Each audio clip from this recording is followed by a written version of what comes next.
Hello, everyone.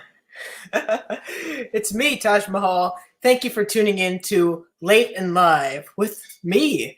It's June the 15th today, and it's beautiful outside. Well, I always say it's beautiful outside. Doesn't mean anything, though, because you can't see anything. I just hope you're all doing well. Hope you enjoyed your weekend. Hope you're all staying safe. Today we have two very special guests on our episode, those being Percyno6 and Woodenfan 1. We currently have 8 viewers watching. Rusty number 5 says yay, and I say yay too. Once again, it's so fantastic to be on Thomas the Tank Engine Community Radio. I've always been a fan of this channel. I remember when it was Chat Room with Ted, Roberto's Records, and Johnny and the World. I don't believe Johnny and the World ever aired, but that was all the way back on the old community radio channel. And now we're on the 3rd incarnation, and somehow I'm on it. Another person who's on it, Train King James, just dropped in the chat. He says, "Hey guys." I don't know why I'm why I'm repeating all these comments. I guess a little stage fright, even though I'm not on stage and no one can see me. First off, I want to just tell you some of the things that have been happening on Thomas the Tank Engine Community Radio.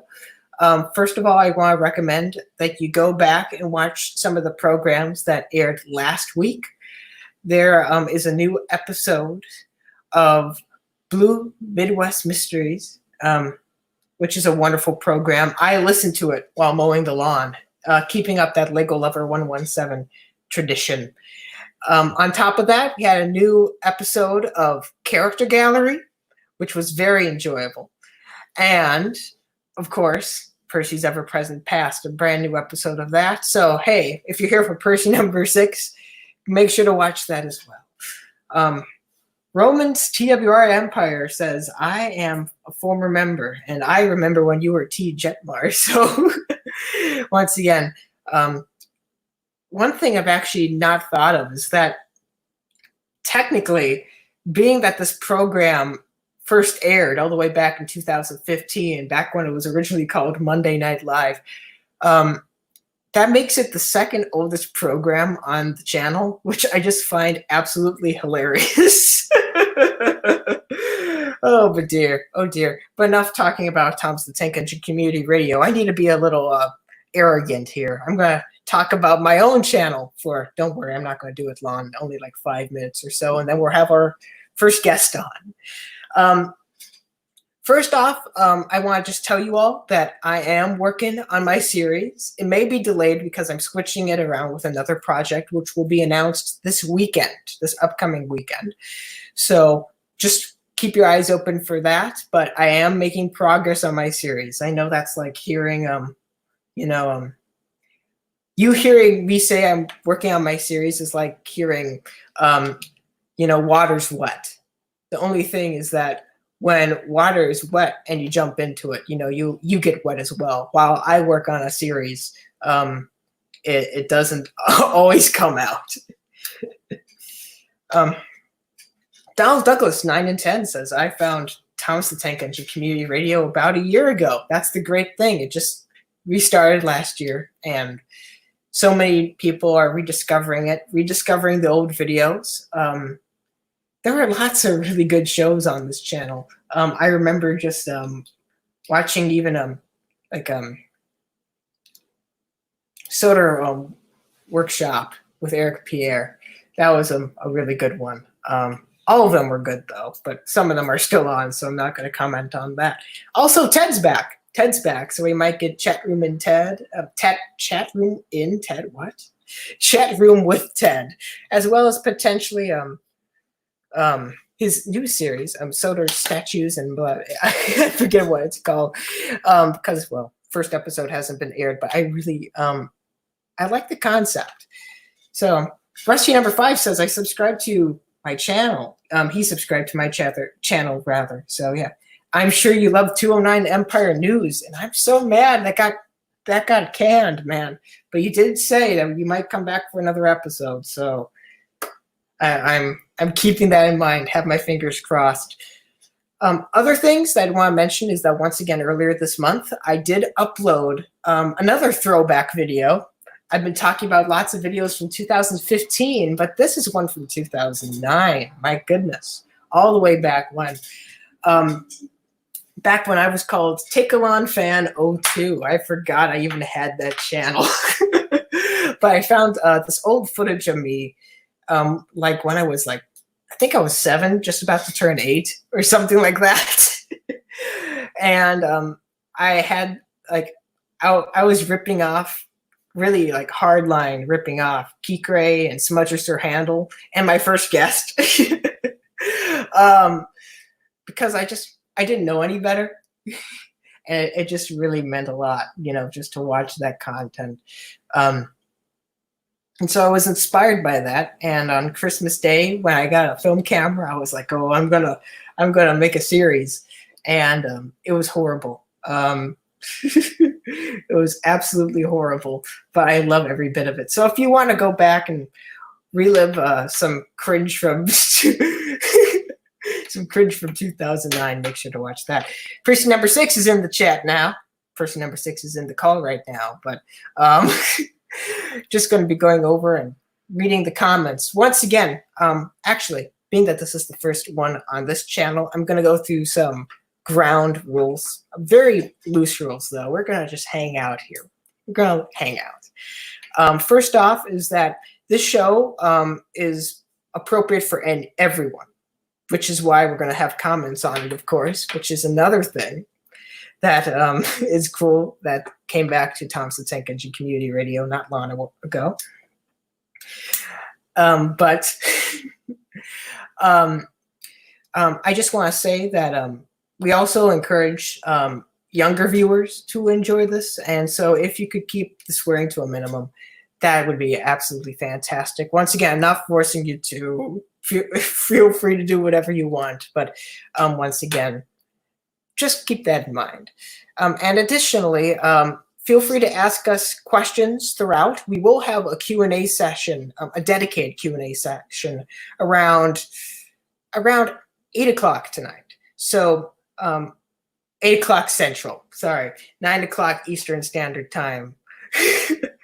And Percy6 is now asking Roman to fight him. So can I get that comment on here? Let me see. I'm new to this, so yeah. Okay, now your comment's immortalized. Sorry, Woodenfan 1. Your username's not necessarily in the most optimal place. I'll work on the graphic design. Graphic design is a passion of mine. And then meanwhile, there's the StreamYard logo just covering up live. Oh dear, oh dear. Anyway, I should probably not waste enough time where I'm living. I'm another user who lives in the Midwest, so it's 6:38 where I'm at. So we're going to start the interview a little bit early, but I know lots of you are all here for it. So once again, thank you all for watching.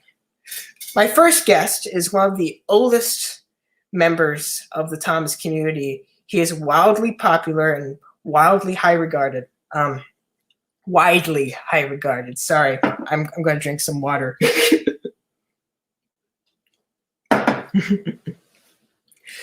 But he has been a member of our Thomas Wooden Railway community. He's been a member of Tank Engine Studios. And, of course, he's a member of Thomas the Tank Engine Community Radio. He's the host of Percy's Ever Present Past, and he does wonderful content on his own channel.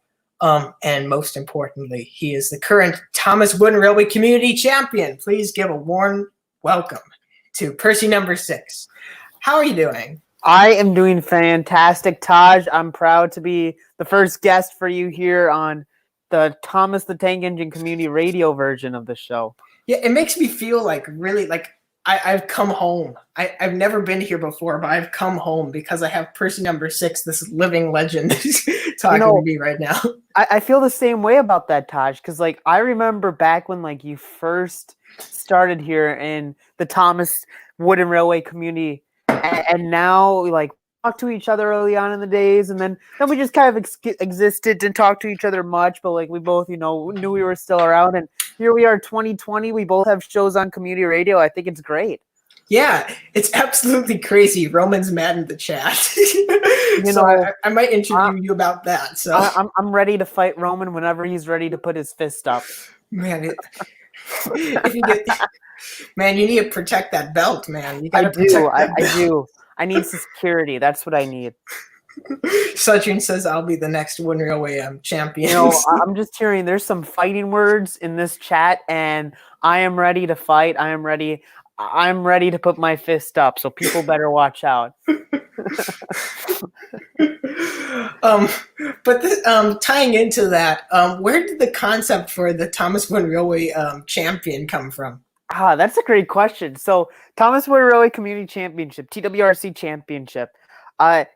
It two-handed came around. One, I'm a big wrestling fan. I started watching wrestling after I joined YouTube.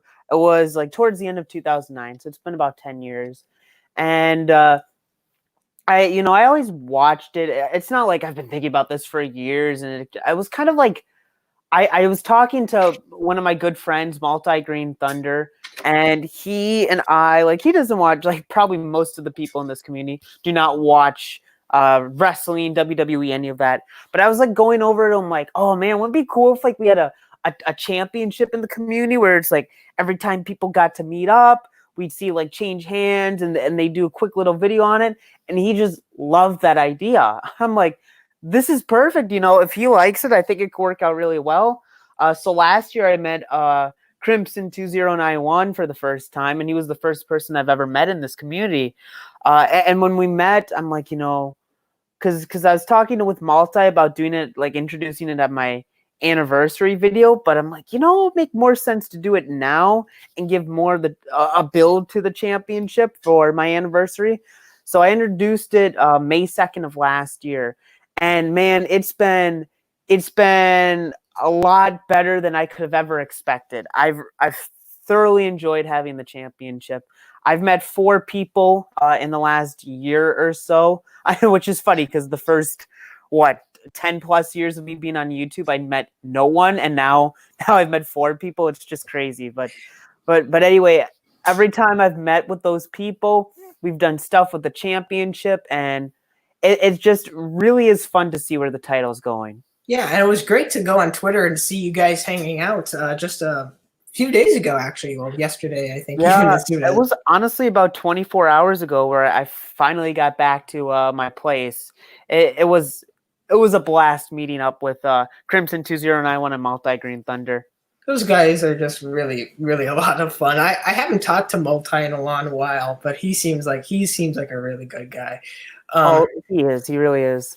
Yeah, and that's not a slight against you, Crimson, but I've talked to you before fairly recently. But anyway, I'm going to go all Percy's ever-present past on you right now, which you asked me to do. I did. This is perfect. Yeah. So there's one April Fool's episode idea off the chart where Percyno6 interviews himself. I never even thought of that. The bad thing is Multi loves doing April Fool's videos. I can't believe we didn't think of that. I thought it would be funny if I hosted the Keek Ray report. And I pretend to be Keek Ray, and the funniest part is that I don't even have Thomas Wooden Railway items. I have one paint splattered Thomas or something. Don't go crazy. That's a lot there. But anyway, do you have a first Thomas memory, a DVD or a toy or something that you just really stands out in your memory? Man, I really like that question. My first, technically, I remember before this, but my first big memory was it was Christmas, and at that point, the only Thomas items I had was remember they did those Subway Thomas and the Magic Railway toys. Oh yeah. I had those, and I remember I had multiples of all of them because it was easy to just go to Hardee's, I believe it was, or what's the other name for it? Hardee's. Carl's Jr. Is that Carl's Jr. Yeah. That now everybody understands.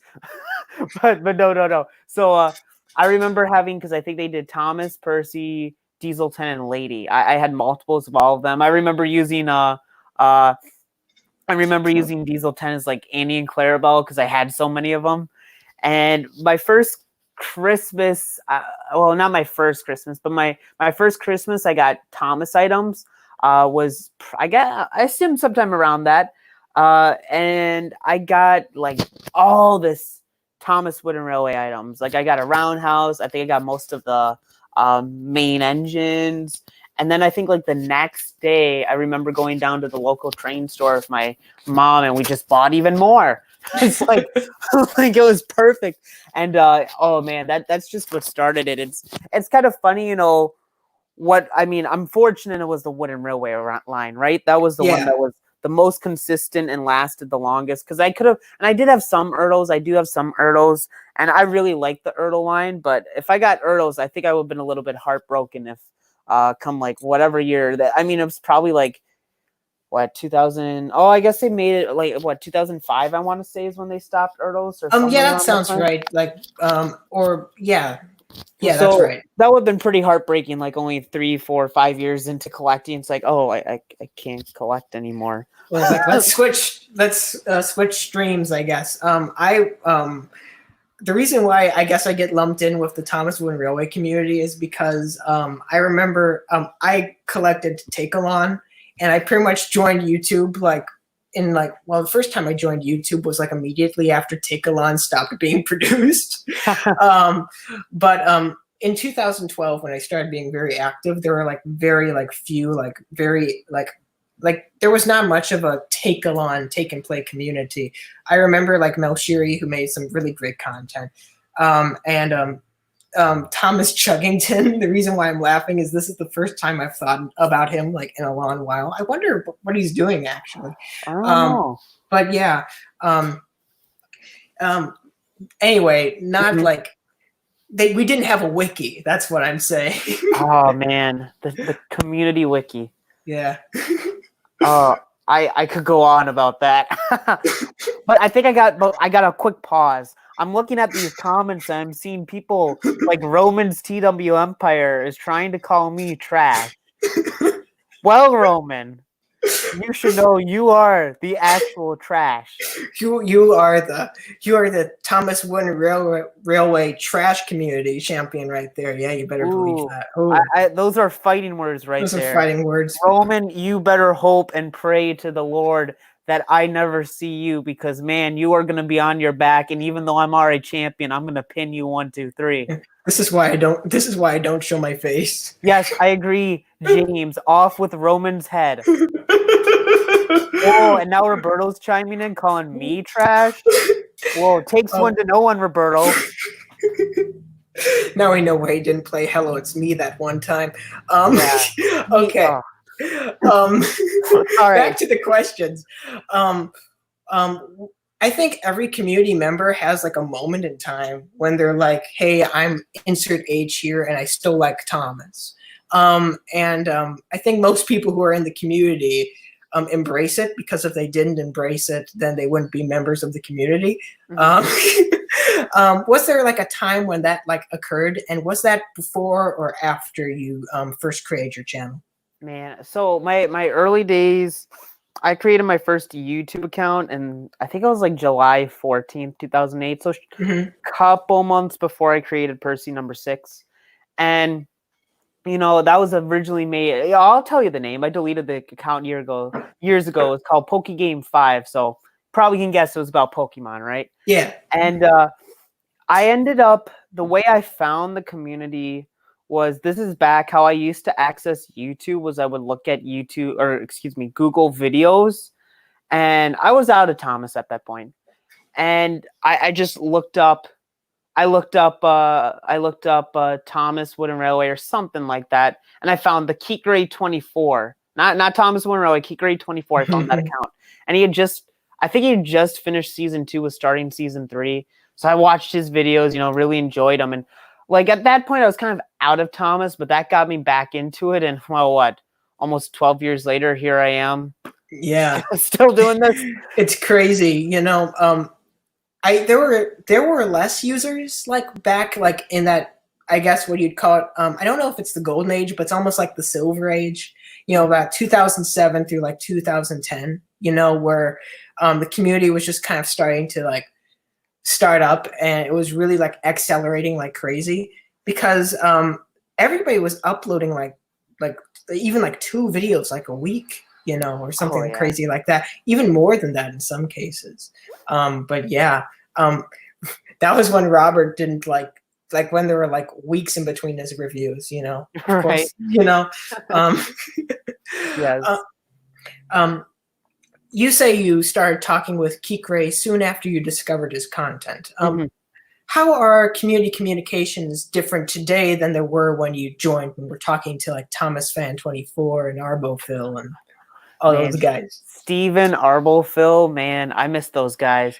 So my early days when I would talk to people, how it's different from today, a lot of it would be through comments, whether it be on our channels, videos, or the biggest way we would communicate is through YouTube streams. No, not the streams we are on right now, a different version of YouTube streams. I'm actually going to plug one of my old Percy's Ever Present Past videos. It was I think it was my first Percy's Ever Present Past. Now, when I started Percy's Ever Present Past, I was originally just to discuss old things that happened in the community. Then I kind of moved it over to kind of like what we're doing now, interview session. But yeah, that one I discussed what the old stream was. So I'd recommend if you want to know details about like listening to that. But to sum it up, the old streams, it basically was where you every channel would have their own streams. Up to 16 people could join them. There wasn't any voiced chat, but the stream owner would put in their YouTube videos that they wanted to have their stream viewers play, and you just play the videos as you talk to your friends. At least that's the way we did it, and how I remember doing it. Like everybody pretty much added all their videos from their channel. And then they added some other stuff they were interested in. I remember being really into the show The Biggest Loser at the time. Oh, yeah. So I had a playlist dedicated to that, and I probably had some Biggest Loser videos in my stream. Those days, it'd be kind of like, hey, I'd like comment on like Kikray's YouTube page and be like, hey, want to do stream tonight? And be like, yeah. And then that's how it goes. Nowadays, it's more like just how. At least I know. I know a lot of people use Discord. I've mostly been using. When Percy6 is actually the Biggest Loser himself. At least Roberto didn't win the Biggest Loser like Roberto, but no. As Roberto continues to derail me. No, well, I just remember that, and nowadays, like I know a lot of people use Discord. I mostly use Skype, and I'll just be kind of messaging people like, hey, if you want to talk, or, I guess it's kind of safe. It's just more voice talk instead of text talk, Yeah. I want to insult Roberto right now, but I want to get my request played next Roberto's record, so I'm gonna hold off on it for now. For now. But that reminds me of that time. I am so braggadocious. I brag about things that are not even impressive. Like I founded Enterprising Engine 93 Wiki because I loved the show, and I still do. I am a massive fan of his content. So I guess you could consider this the original, the first episode of Late and Live is that I did an interview with him in the Wiki's group chat, which is the cringiest thing you'll ever see. Man. And I got like lots of like deep lore, like questions answered. I really should have wrote it down. Actually, I think I was screen recording, but then the computer died like a year later. So, so if that's the case, if you count that, then technically, Roberto, I got you beat. I am the not the top train, but like the old train, I guess. I don't know. True. Yeah. Anyway, back to questions.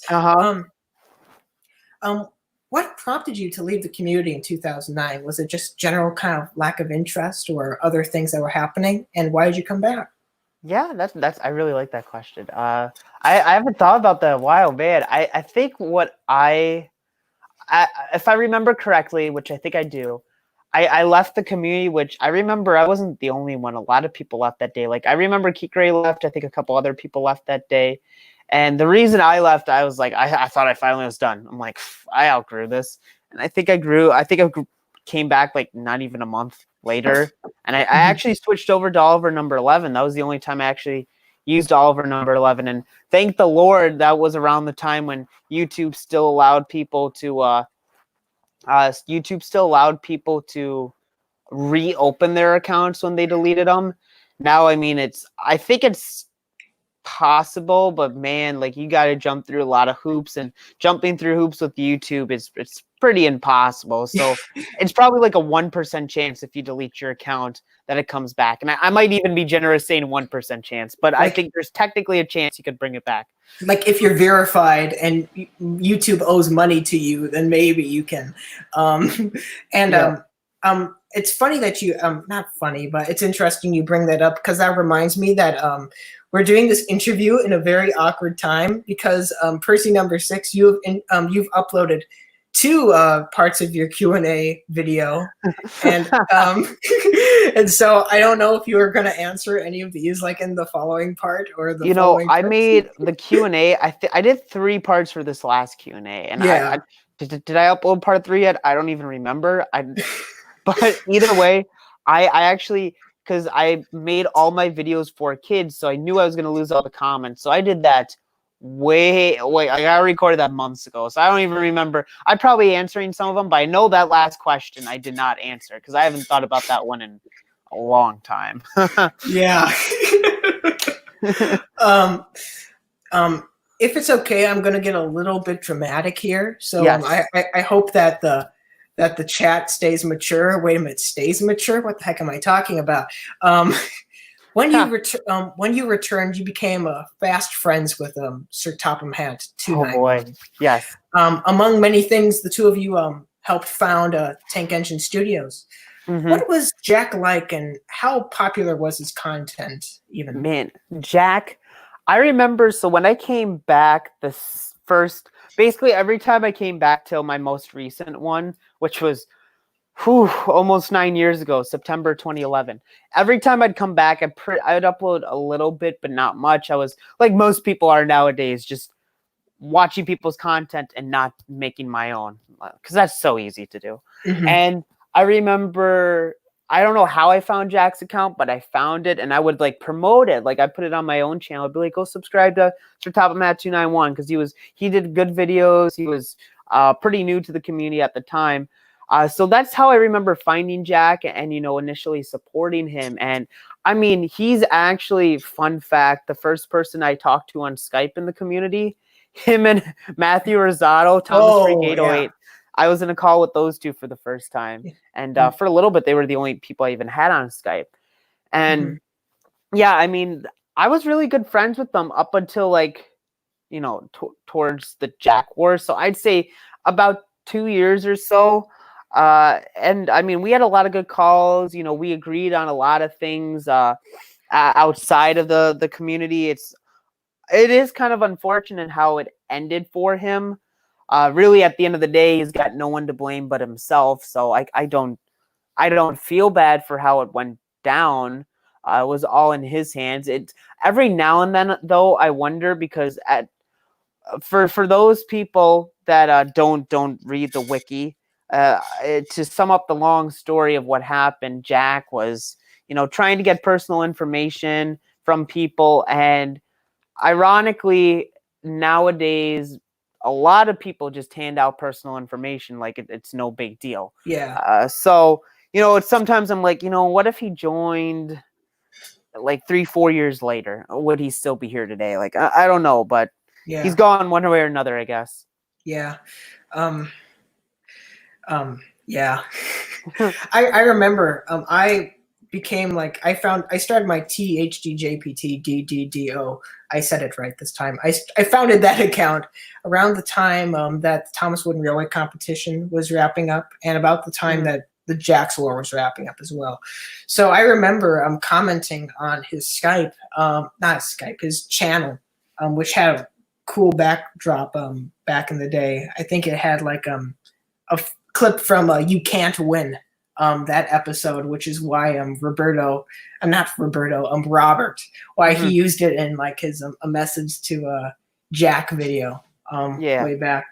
But I remember commenting, "Oh, we're gonna miss you," and all that on the channel, without knowing any of the drama that was going on, because I believe that was before the war happened. And there was another video I saw of like some dad who was like, "Yeah, you remember going to college?" Yeah, no, who was and he was like, just wish him luck. And I felt so bad for him because his child really liked this guy's content, So I'd recommend. That leads me to the next question, actually. Being that you had a very unique relationship with Jack, what do you think younger users in this time of rabid controversy can learn from Jack's war? It can happen to any of us. It really. Let me rephrase that. It can happen to any of us if you're not careful. And I don't mean do dark things behind the scenes. I mean, like, if you're not a good person, if you do bad things to people behind the scenes, I mean, people will find out. People will expose you. And that's been happening a lot lately, as you know, like the last 6 months, year or so. Multiple people have been getting in trouble for stuff. And a lot of them have, I mean, it's changed the course of their community life.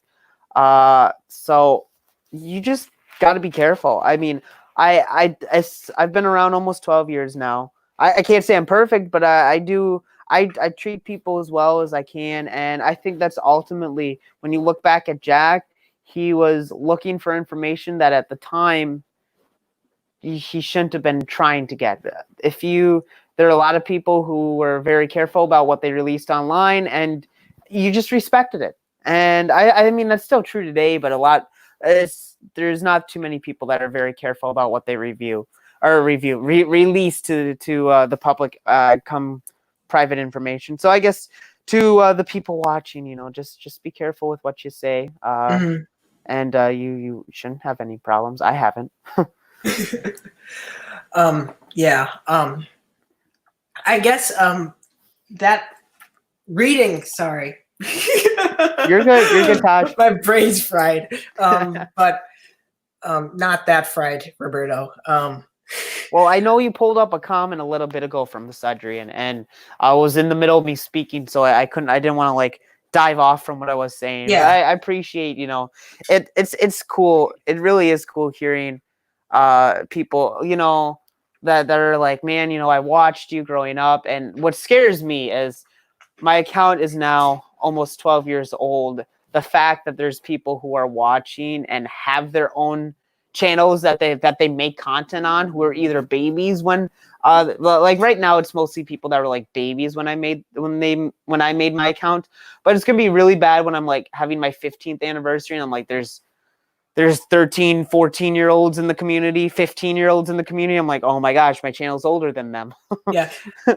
You in the Q&A, you said you were going into business, so I can just imagine you like owning this really fancy like skyrise and having like a nice lobby and just like be like sipping wine with like the older users, and then some younger user like comes to the party and is like, and it's like, oh, sorry, this is adults only, Right. Adults only. Yeah. Talking about adults only, Roberto has been oh boy. and Roman jumped in on the bandwagon as well. Yeah, I see them crashing. They're falling asleep. They know I'm keeping them up, and they were gonna have such a boring Monday night. But now that I'm a part of Late and Live with Taj Mahal, this made their Monday that much more exciting. Yeah. Maybe we should all like lean into like this making people tired thing. I don't know. Insert Right. ASMR joke here. But let me look. I mentioned earlier that you are the only member in the community who has been a member of 3 of the largest Thomas Wooden Railway collaboration channels, yeah. RTWR Community, Tank Engine Studios, and of course Thomas the Tank Engine Community Radio. On top of this, you have actively participated in crossover specials, as mentioned prior. How do you think collaborative efforts have changed the way our community operates? I gotta say, the way they really change is you go, at least I've gone into a lot of my collaborations not knowing the people that well. And man, when you leave them, you become a lot better friends. Like actually, my most recent one I did with, unfortunately, LNER Flying Scotsman Roberto. And I've been friends with him for years, so that didn't change anything. However, like Multi-Green Thunder, who I consider, I literally saw him yesterday. He and I a lot of the times I ask people for crossovers. I don't know them that well, but we know each other enough. Like even, which ironically, the other person I met up with this weekend, Crimson2091, I didn't know either of them that well when we did our first crossover, but we became good friends. We ended up doing a second crossover. Crossovers, I really like it that way. In terms of like the other two, or I guess the other three channels I've been a part of, because we were talking about my crossovers. So RTWR Community, that's an old one. RTWR Community, we didn't end up. The part of the reason I wanted to do Tank Engine Studios is it was, everybody had their own kind of direction of what they wanted to go with the channel. So I much rather just start my own, start from fresh. And that's what Jack and I did way back when. And that didn't amount to anything. But, being a part of RTWR Community at the time, it was such a huge channel. So it's a cool little footnote for myself to have been a part of it, even though nobody really did much on the channel, to be quite honest. Except for Origami Air Enforcer. That's basically his channel now. And some re-uploads of old James's 5 stuff, which I do like. I watch that every once in a while. Yeah, exactly. But, Tank Engine Studios, it was controversial as the community awards have been this year. I really like doing them just because it's a great way to recognize the talent of people. I know, I didn't respond to any of the comments that people were, or I guess replies people were leaving me on Twitter. I didn't do that, but I guess my response here would be, it's not a way for me to get my own award. As somebody who is looking through the responses, I might be like in the top 4 for a couple of them, but I know I'm not going to win much. I might not win any. And it's, there's a lot of people that I'm not even that good of friends with that I'm going to be submitting to win awards this year. And I think it's a great way to recognize talent and hopefully help motivate people. That's at least the reasoning behind doing the community awards between myself and the other members of Tank Engine Studios. So I like the original goal of Tank Engine Studios was kind of to help promote users who are younger, because that when I came back in 2009, that's what I wanted to do. I wanted to promote new users and help build them up, and I thought Tank Engine Studios could be a great key way to do that. You come into the channel because you know somebody like me, and then you see these new users that you haven't seen before, and you watch their content, go to their channel. It just helps the whole community grow.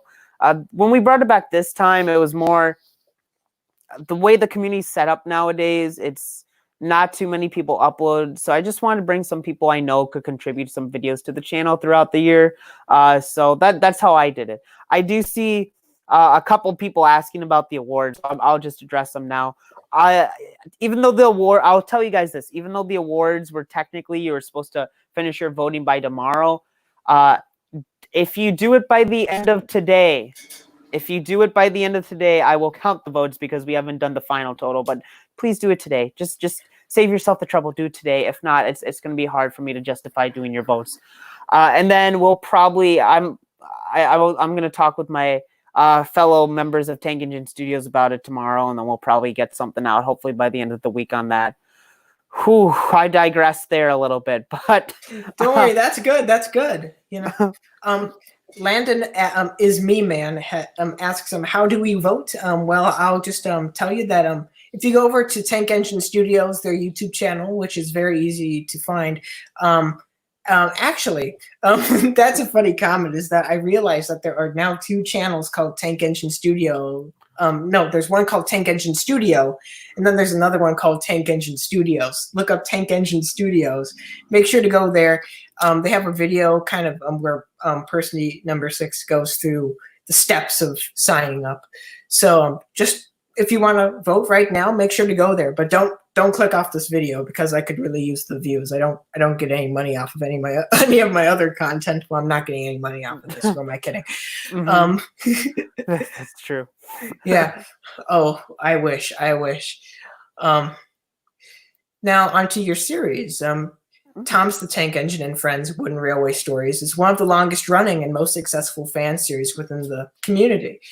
While watching other people's videos, younger users in particular, can you see the influence of your work? Like little touches, things that you maybe did back in the day? Oh, I'd like to think so.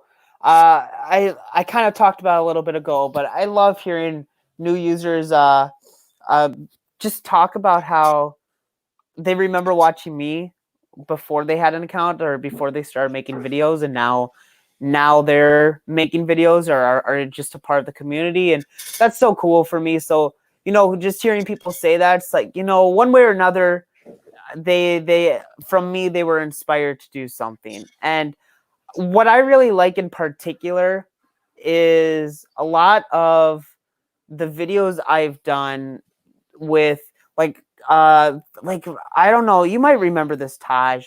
That Damien Trains Are Cool Too made a video. It was like half an hour about the community. Oh yeah, like where it was like that rant video. Yeah. I remember that. And from there I did one too, and it was like Ted and I were like two of the only people who were even active at the time in the community, and I made one of them, and it actually worked. A lot of people wanted to make videos after that, started making videos after that, and that was like late 2013. I mean, the community was close to death, and we were able to save it. We were able to keep it going, and that's something I don't think about that often, but it's nice to look back, be like, wow, that was such a huge impact of it.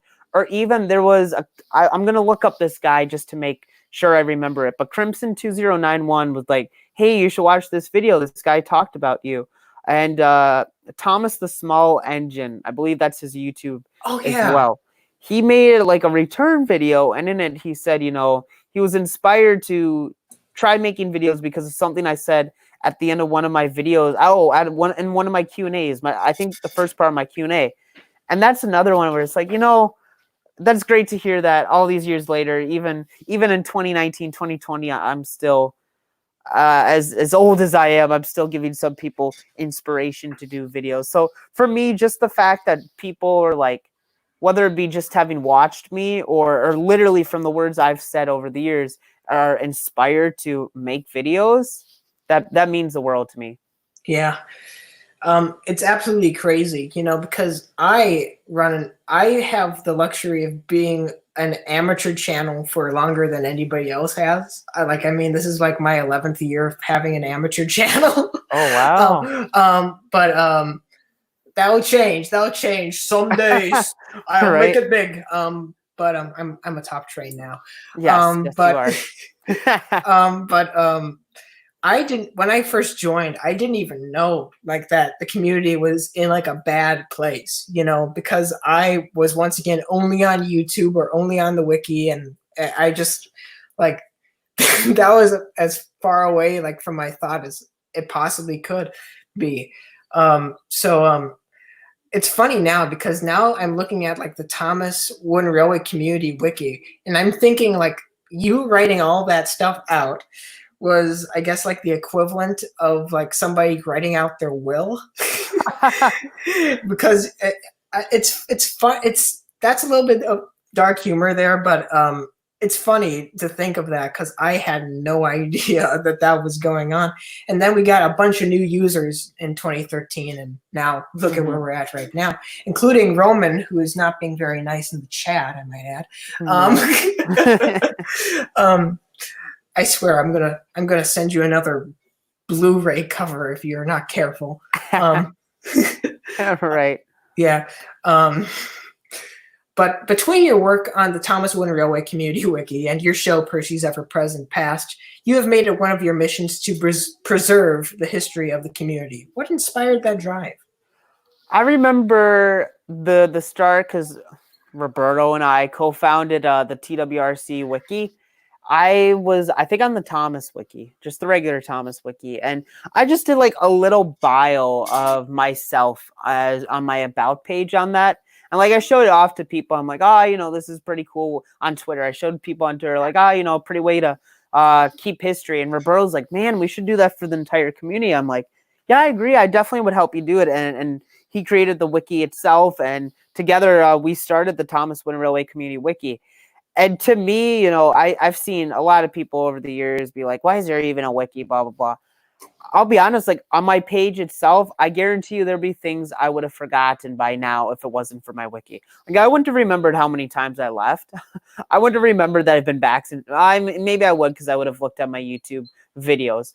But it's little details like that that I know I wouldn't remember, that if I'm not going to remember it, a lot of other people aren't. And this community is like almost 20 years old now. And the fact that that's the case, there's going to be so much that'd be lost in the past if people weren't willing to update it. And, you know, I've had a lot of people help be admins and whatnot. And while I'm really the only active admin on the wiki at this point, and, you know, only a few other people edit it, I do my best to keep it up to really, preserve the history of this community.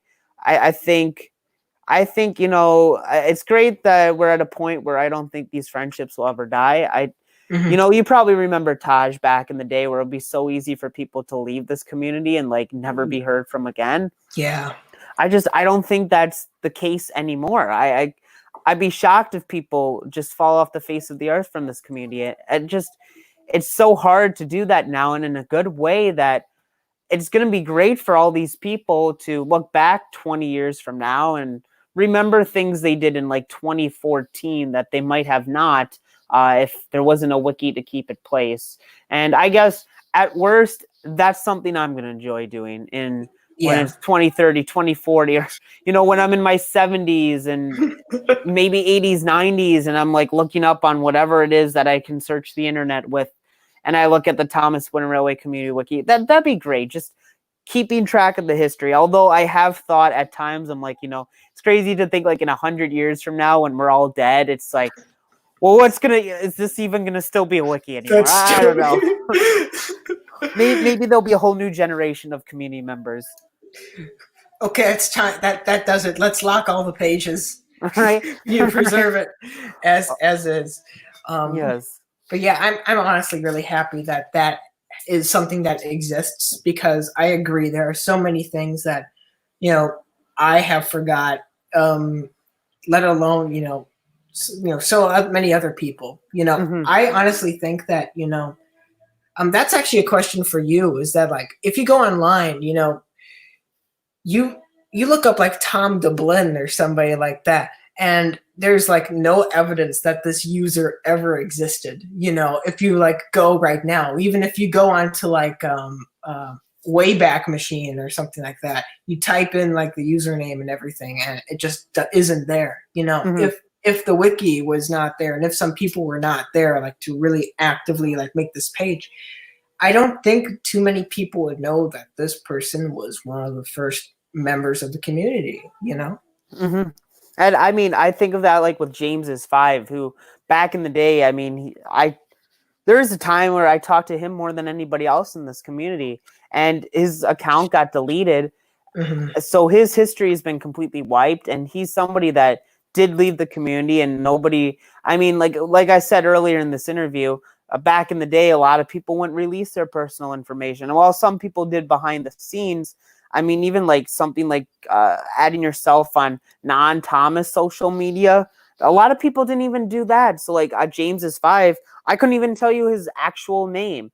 And he was somebody I talked to daily for a few years. I mean, he's responsible for me getting my Soder mail coach. He sent me a link, a good deal of it on eBay, and that's why I got it. So, you know, I really like that, because there was a time where James's 5 was like the most popular user in the community, and people aren't going to know that.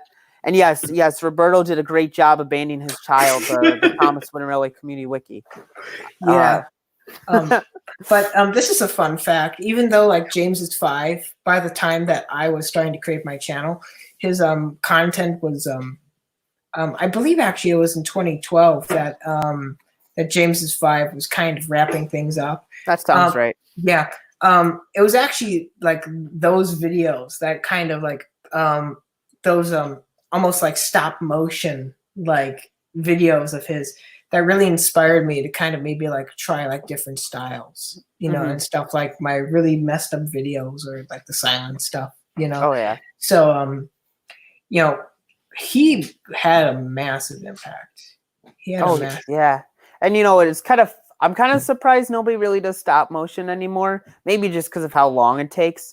But there's really only a few people in community history that do stop motion. So it's kind of disappointing his channel is not around, just so we can't really archive that part of the history. Because I don't know if stop motion will ever really come back to the community. Yeah, let's bring it back. Let's do it. Yes. I think we can. I think we can. I think we can. Yes, I agree. Now, I am asking you lots of questions because I kind of see you as being an individual who has seen it all. You left for a little while, so you haven't seen it all. But yes. You've seen a lot. And one of the things that I'm seeing right now is that there is a great tension or a reheightening of tensions between the greater Thomas the Tank Engine community and the Thomas Wooden Railway community. They have a very unique relationship, I think, over the years. How would you say it has changed, even like since the time that you joined? I think nowadays there's a lot. Like, I'll be honest, I kind of could, like you talked about it earlier, you're not really a Thomas Wooden Railway user, but you've always, I mean, for the most part, the people you associate with are Thomas Wooden Railway users, correct? Well, that's because those are the people who, I don't know, they're the most desperate for friendship. I'm kidding. That's a mean way of putting it, but honestly, no, they're the most accepting. They are, like, from my experience, there's not a lot of like insular stuff. That's controversial. Oh, this show is gonna get canceled already. Right. Yeah. Woohoo. I'm Coley, everyone. Oh, I'm gonna dig up that one right there. Right. Oh man, that's a throwback. Just kidding. I in the past year I have not seen that. But everyone in the community has been wonderful. But just at the beginning, there was that reputation. So yeah, and I mean, like I bring that up because, like, for me, most of the people I do talk to are Thomas Wooden Railway users, and like I say that, like, and I'm talking to you right now, and like I think of you as a Thomas Wooden Railway user, even though really you're not. But I guess for me, like, seeing the separation between the two, I just always like really talk to the Thomas Wooden Railway users, and it's nothing like against non-Thomas Wooden Railway users. That's just how most of my time on YouTube's really been. And I think it's kind of like, I'm gonna make kind of a wrestling comparison here, just because I can't really think of like maybe I'll do an NFL one. I think the NFL one will fit better than my the WWE comparison, because more people get the NFL one. I think it's kind of like being a fan of, like, I'm a Vikings fan.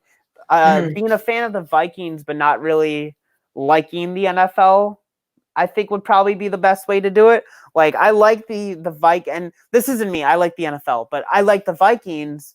I will watch the Vikings games, but I wouldn't watch any other teams. I wouldn't watch anything else unless it has to do with the Vikings. Like, I almost feel like that's kind of like the separation there between the community. It's all under the same blanket, but for some people, they're like, I only like my team, but I don't like the league, or I like my team and I like the league. And I think there's plenty of people that are like that. And I think that's how the community is. I think they should respect that there is a Thomas Wooden Railway community, understand why there is a Thomas Wooden Railway community. I don't think it's elite. I don't think it's like, you got to be in the Thomas Wooden Railway community. It's the best of the best. It's like, if you make videos with Thomas Wooden Railway in it, you're part of the Thomas Wooden Railway community. It's that simple, Yeah, I get that. It kind of goes back to like the theory of territoriality, I guess. Because I see, when I joined, I was like, okay, there's the Thomas Wooden Railway community, and then there's the trains community, and then there's the Tomy Trackmaster community, and even back then there was like I kind of had this community of like Thomas /Cars videos, who like put the two together. And then, of course, there was just the accidents can happen community where it was just a bunch of people who did videos for accidents can happen. I always saw it like that. I didn't think, oh, one's more superior than the other or anything like that, because I watch content from all of them. It just so happens that, the Thomas Wooden Railway community was easier to access because they had their wiki, and I saw it and I was like, oh wow, I know all of these users. I discovered all of these channels, while in other parts of the community that's a little harder. You kind of need to go through the recommended channels and slowly build it up. Exactly. And it's not, for me at least, it's not like it's exclusive. Like I only watch, there's other non-Thomas Wooden Railway users I've watched. It's just my home's been the Thomas Wooden Railway community. Yeah, and I think some of that's inherent, just like it is in nature, because I've known so many people in the Thomas Wooden Railway community rather, and I'd love to make remakes, so that might be another thing. But if I were to participate in a remake collab, not even with the collab group, I'd probably not be the first person they'd think of because it's a different format. Yeah. It's not something personal. It's just that there's a cohesion that comes with the format, and things just kind of flow better when, there's less kind of jerky things, in other contexts that works beautifully. But, so I think that, that's the same with most other users, where if you're going to collaborate with somebody, you're most likely going to collaborate with somebody who's either in a similar frame of mind or has a similar collection. Yeah, exactly. So yeah, I don't think it's anything bad. LMS Arthur says, I've tried stop motion. It is no fun at all. It does require a lot of time and precision. Well, did you ever watch the show Parks and Recreation? You're talking about talking to me? Yes, you, Taj. You have? I have, yeah. Okay. Do you remember? I asked you this, and then everybody watching, if you watch the show, there's this one scene, because I just watched this episode the other day, where one of the characters, Ben, he's unemployed for a little bit, and he spends 3 weeks working on claymation, which is basically stop motion, and he gets a 2-second clip done in 3 weeks. Yeah. And he's like, that's all I've done. That's what I feel. That's why I'm I couldn't do stop motion, because that's how it'll go, Yeah. For some reason, what comes to mind is that one episode of iCarly where Spencer's I forget. I didn't even watch much of that show, but it was just always on because I kept the TV on when you're a kid. You know it. Oh yeah. But he was doing this thing. I forget even, it was two space. Let me even look what it is, but it was the same kind of general thing where he spent 2 weeks working on this thing, and it only was 2 seconds. So, but the thing is that there's lots of different types of stop motion. Another thing I was interested in was even still frame episodes where you take a bunch of photos and you just narrate over the top of that. That's almost French New Wave style. I know you're not necessarily the filmmaker, of course, because I watched the Q&A. You all should too. Thank you. But that's if you look at what's the name of the film, dear? I don't watch a lot of movies, so I don't know if I can help you much. Yeah, I'm looking it up. It's an apocalyptic film. I'm sorry, but in the meanwhile, I just have one more question for you before our time wraps up. With Thomas Wooden Railway having been discontinued and the future of Thomas and Friends being uncertain, what do you believe lies in store for the Thomas Wooden Railway community? Well, let me do what I hope happens. Well, you said the community. I was going to talk about the show, which is funny because I don't watch the show much. But that was my first thought when you answered the question. So I'll answer that first.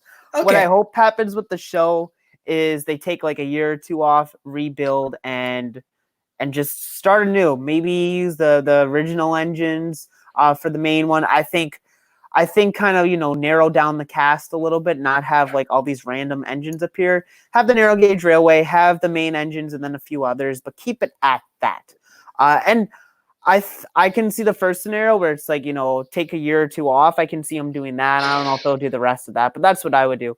In terms of the community, where it would hold the community, I don't think anything will really end this community. I think the community will always exist via Twitter, via Skype, via Discord. I can't say the same for the YouTube one. I think there'll be people like Train King James. I got to give this man credit. He's consistently uploading like crazy. I think he will constantly be doing that. I think our own channel we are both on right now, Thomas the Tank Engine Community Radio. I would have thought this would be gone a while ago, but I got to give Lemmy credit. He helped keep this channel alive. And I mean, you're a part of the group chat. You see it, Taj. We are booked for this month. We said we were only going to do Friday uploads. We had so many people wanting to put out shows this month. Mondays and Fridays are full, and we're already starting to do July dates. I have 4 episodes of Blue Midwest Mystery ready to go, 1 episode of Percy's Ever-Present Past. I have 2 people that are interested, no, 3 people that are interested in doing Percy's Ever-Present Past I'll be working on. I mean, there's just so much that's going to be coming to this channel. I think we might see the amount of uploads in general for the Thomas/TWRC community go down. But I think as a whole, the community will stay alive. We might not see as many videos, but we'll stay alive. And then I do think if and when Thomas comes back, there'll be a little bit of a resurgence and people will start making uploads again. But I can tell you, at least for myself, between Community Radio, Tank Engine Studios, and my channel, I've said this in my Q&A and I'll say it again, and it's kind of jokingly, at bare minimum, people can expect at least 1 video from me a year, and it's my yearly review / sometimes crossover on my anniversary. I love doing it, and if I ever get a point in my time where all I can do in a year is upload that, I will be doing that. Mm-hmm. That's absolutely fantastic because we all love your content. Well, I can't speak for everyone, but I do. Mm-hmm. Well, thank you, Taj. I appreciate that. Talking about that, I did find the name of the film. It's La Jetée, from 1962. It's a short film. It's a apocalyptic or post-apocalyptic film by Chris Marker, and it is French, so I was right. I'm a pretentious film snob. If Good job. But anyway, it was great having you on, and we'll see you in a half hour. Person number 6, once again, is going to be back for our roundtable discussion with our second guest, who will be joining us just right now. So anyway, thank you so much for being on the show, and well, catch you just in a little while. Yeah, thanks for having me, Taj. I'll talk with you soon. Okay, so I'm just looking through the comments before I introduce my second guest. I think I saw a question somewhere back when. Dear, I'm sorry. I'm going through this. It was at like 7. This is the most interesting part of the video. I know, just me moaning while looking at the live stream chat. Being that Roberto's here, while I'm looking for this comment, I'm just going to look at the top 5 trends on Twitter, because unlike Roberto's videos, mine stay up. So guess what? This is going to be a historical landmark as opposed to a waste of time. Ha! Okay, take that. I'm going to get some angry comments in the chat. So number 5 is Brandon Brooks. That's under NFL. Then at number 4, it's hashtag The Bachelor GOAT. GOAT, all caps. And number 3, it's Gundy. Let me look at this. I'm not a football fan, so threatens boycott after head coach Mike Gundy wears OAN shirt. Oh dear. Then after that, we have Rob Manfred under sports once again. So many sports things. I'm sorry. I should really watch sports more. I enjoy sports, but I I don't watch a lot. And at number 1, it's T-Mobile. So yeah, I'm looking through all the comments and I seem not to be able to find it, but that's fine. That's fine. If you have a question for me, make sure to ask it, because for some reason I can't see it. My next guest is a user who joined back in 2015. He is the creator of Thomas the Tank Engine and Friends Stories of Sodor. He does lots of great content, lots of great reviews, and he currently has over 800 subscribers. So if you're not subscribed to him, I'd recommend checking him out. And of course, I'm talking about Woodenfan1. How are you doing? Hey guys, Woodenfan1 here. My signature catchphrase. I'm doing pretty well. How about yourself? I'm doing pretty good. Pretty well. Sorry, my language arts teacher would be so mad right now. I'm a big English buff too. Now you're fine. By the way, I'm Percy6. I will comment that's Manfred Mann's Earth Band. Sorry, no offense. Once again, snob, pretentious snob. Anyway, one thing I'd like to say is that we haven't talked in a long while. It's funny. The last time we actually talked was during a radio show, Thomas Battles, and in that show, you beat me. Oh, I'm sorry about that. Make sure to watch Thomas Battles, by the way, on Community Radio. There's a new episode coming out very soon, and that was one of my most fun experiences. Actually, the first Thomas Battles you were in was actually how I discovered you, actually.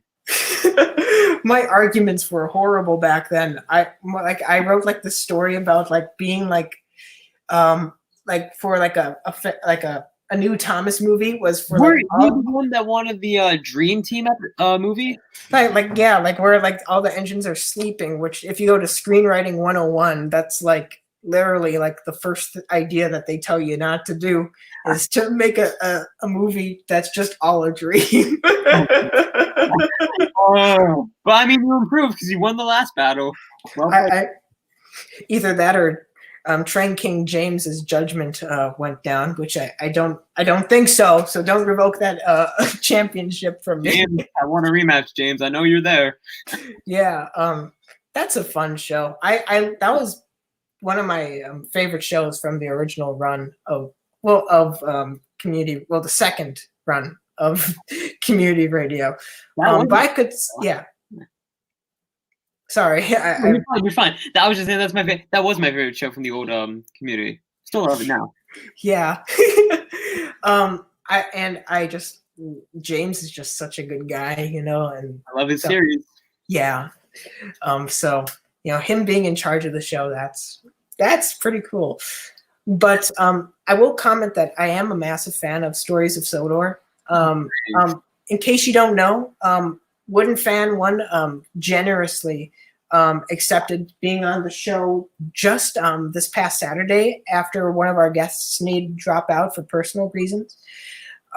So once again, thank you for the short notice. And the reason why I chose you is because your series has a very interesting style because it reminds me a lot of actually Percy6, but with lots of updated like new, like it's like Percy6, but like different. I don't know how else to describe it because I see like the style and the way that you put the scenes together, especially your last episode, which was on the new podium. I really enjoyed that. So, what's your creative process? I know Percy6 comes up with has historically come up with episode titles and then wrote scripts to fit them, even though his last season was an exception.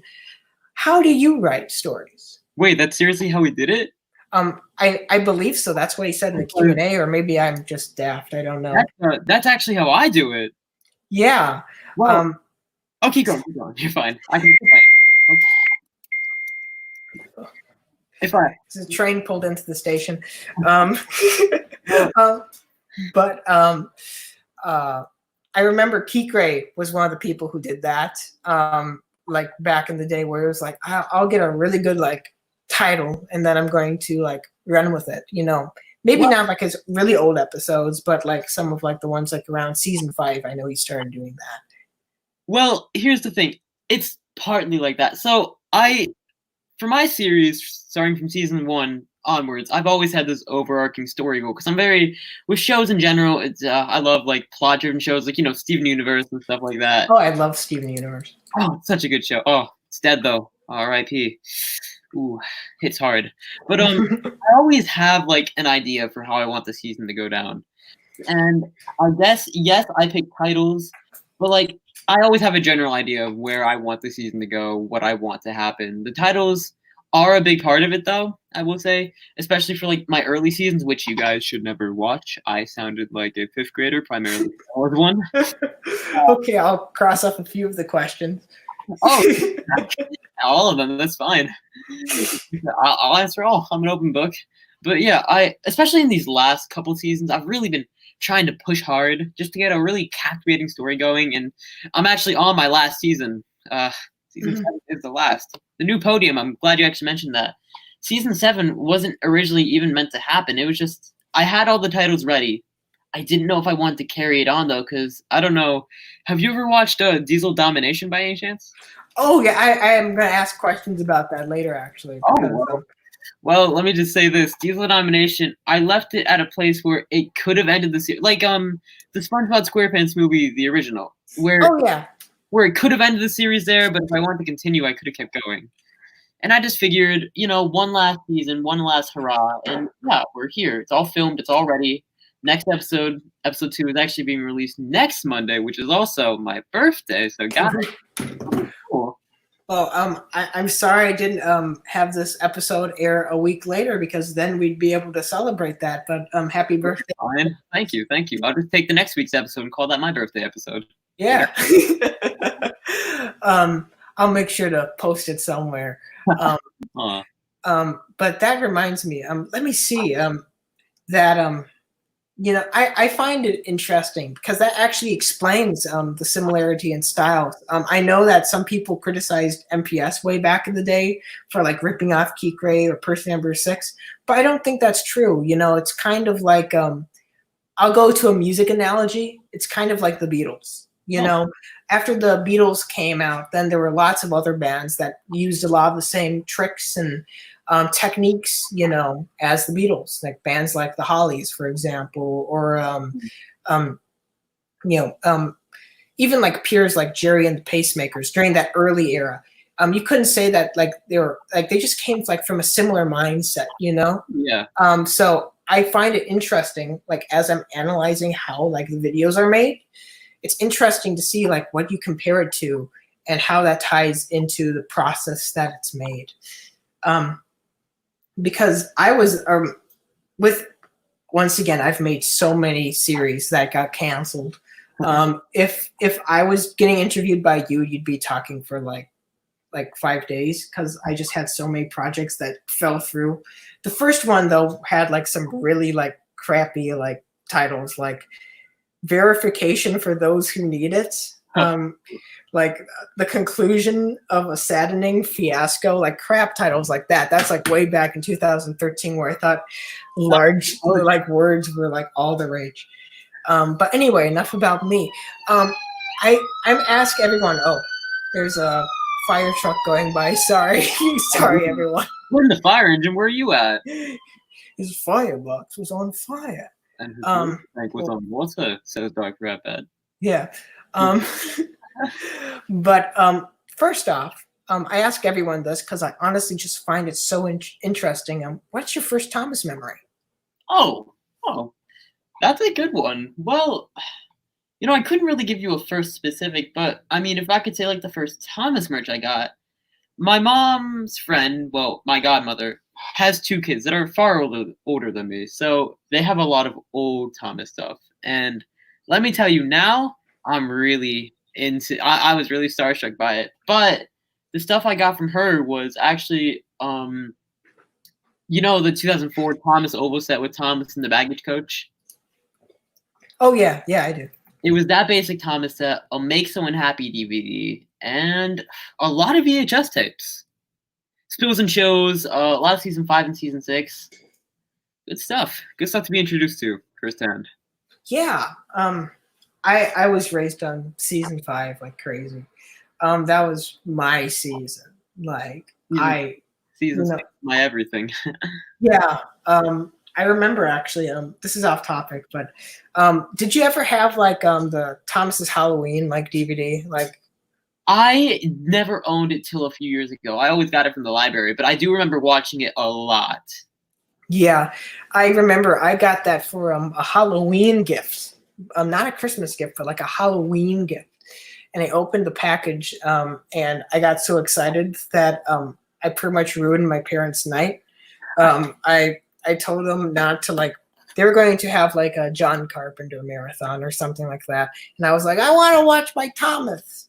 And so I ran downstairs and made everybody watch it with me. I was a brat as a kid, you know. I think my mom. I don't know if she could now because of all the new characters that are in now. But my mom, if you asked her a few years ago, name all the characters, she could name all the characters. I sucked her into the world that much. Yeah, you know, my dad probably is the same way. Like he knows even like the really deep ones, you know, like that nobody talks about, like Flora and Freddie and Molly and all these characters that like appeared like in one season, and that was it. Not the magazine story characters so much, but oh, you're telling me your dad didn't know who 13 was? Really? Whoa. Yeah. I'm so disappointed in him. But go and check out the new character gallery because that was, if you want, I'm going back to story ideas. If you want good story ideas, watch that show. You're going to get lots of them. When did you discover the fandom, like on YouTube? Like, that is a story I love telling. I will. Oh, I remember it was 2008. I was a little 4-year-old. So I've been watching you guys for over a decade. So I remember I was just browsing on YouTube. Oh, now for fan 23. Your mom's cool. You know, your mom knows who 13 is. I'm sorry to interrupt your story. I just am pulling those up a little bit just so I document them. Yeah. I remember I was on YouTube, right? And I will, you know, in 2008, the videos you got are like Accidents Happen remakes. Joey Turner, I believe his name was, the ones that Tommy and Thomas and Friends. Yeah, yeah. Then I saw Kikray 24s, and I feel like this is, I swear, everyone I talk to, this is always their first episode they watch from Chase. It was Wilbur to the Rescue.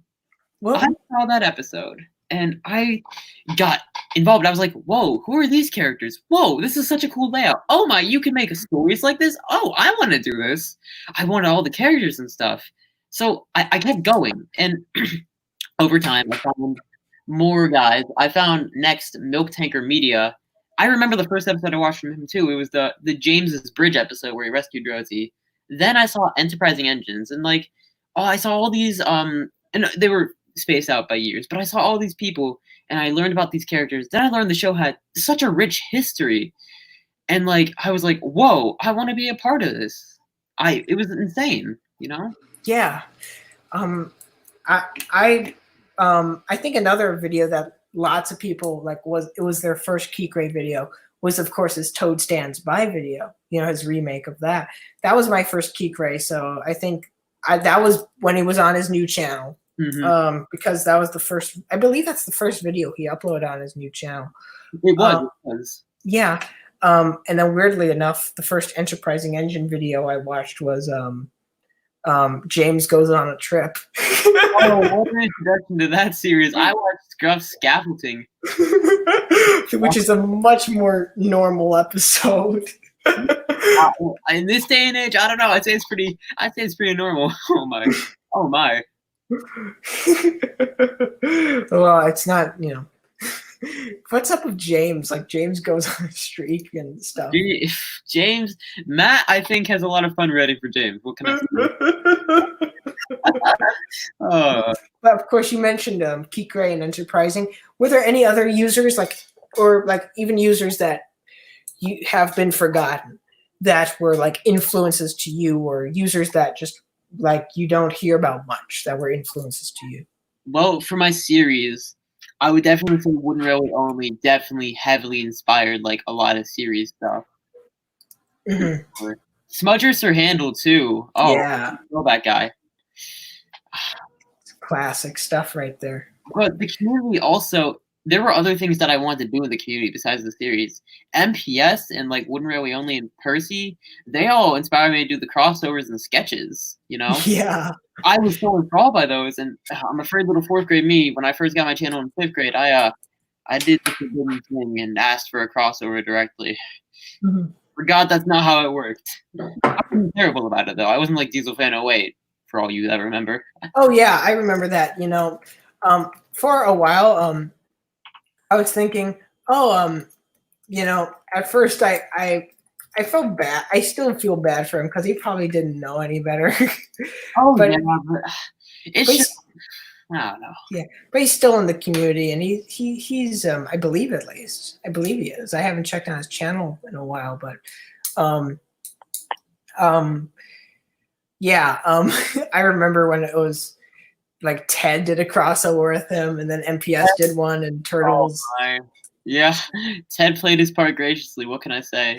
Yeah, and I'm so happy Ted's back because Oh, same.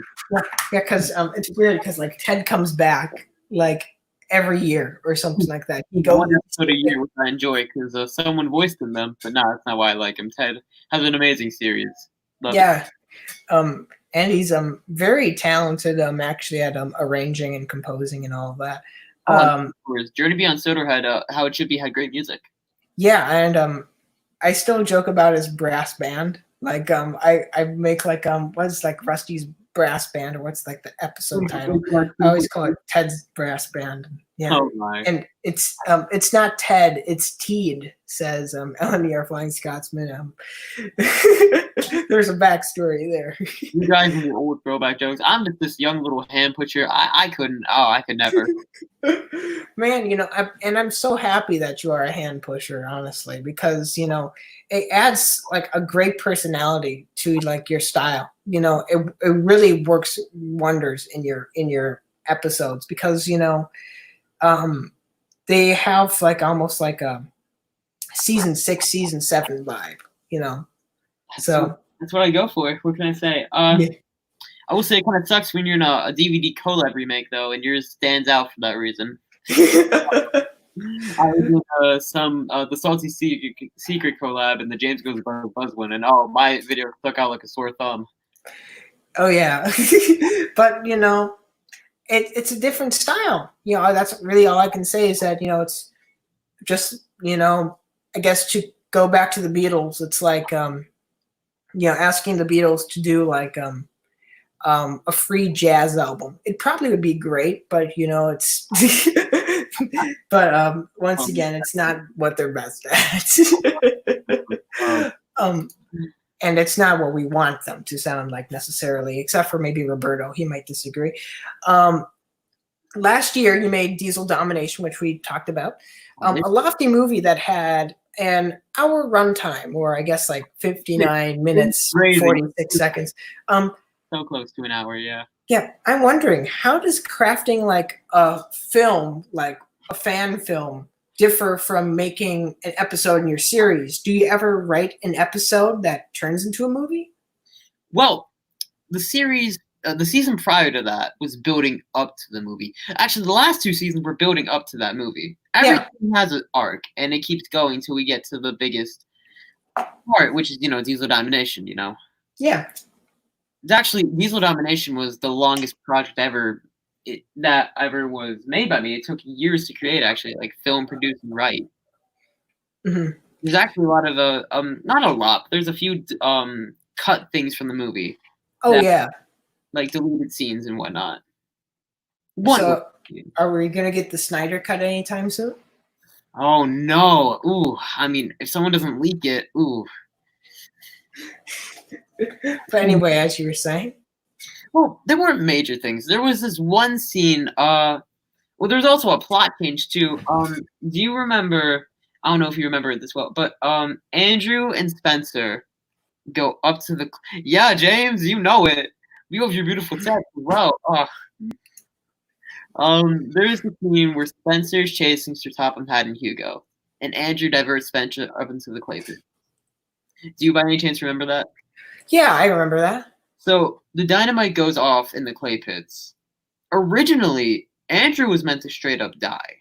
Oh. But you're gonna go in season 7 and you're gonna see what happens there. And Spencer actually did die. Mm. It was never stated in the movie, but I don't even think it was stated in season 7, but just to clarify, he did die in that movie. Okay, so if any of you want Spencer episodes from Woodenfan 1 right here, don't request them because you're not getting them. Had it worse. Spencer has had it the worst. Unless you want a ghost story, which, you know, I wouldn't be against necessarily. I'll spoil something for season 7. A character does get scrapped. Oh dear. That's your end. That, and I like that. That's one of the things, is that I think a good sign for a series is when it has those stakes.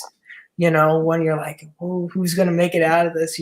I think that was kind of what it's a funny thing to say, but I think Sudrian Conflict was an example of this, where like the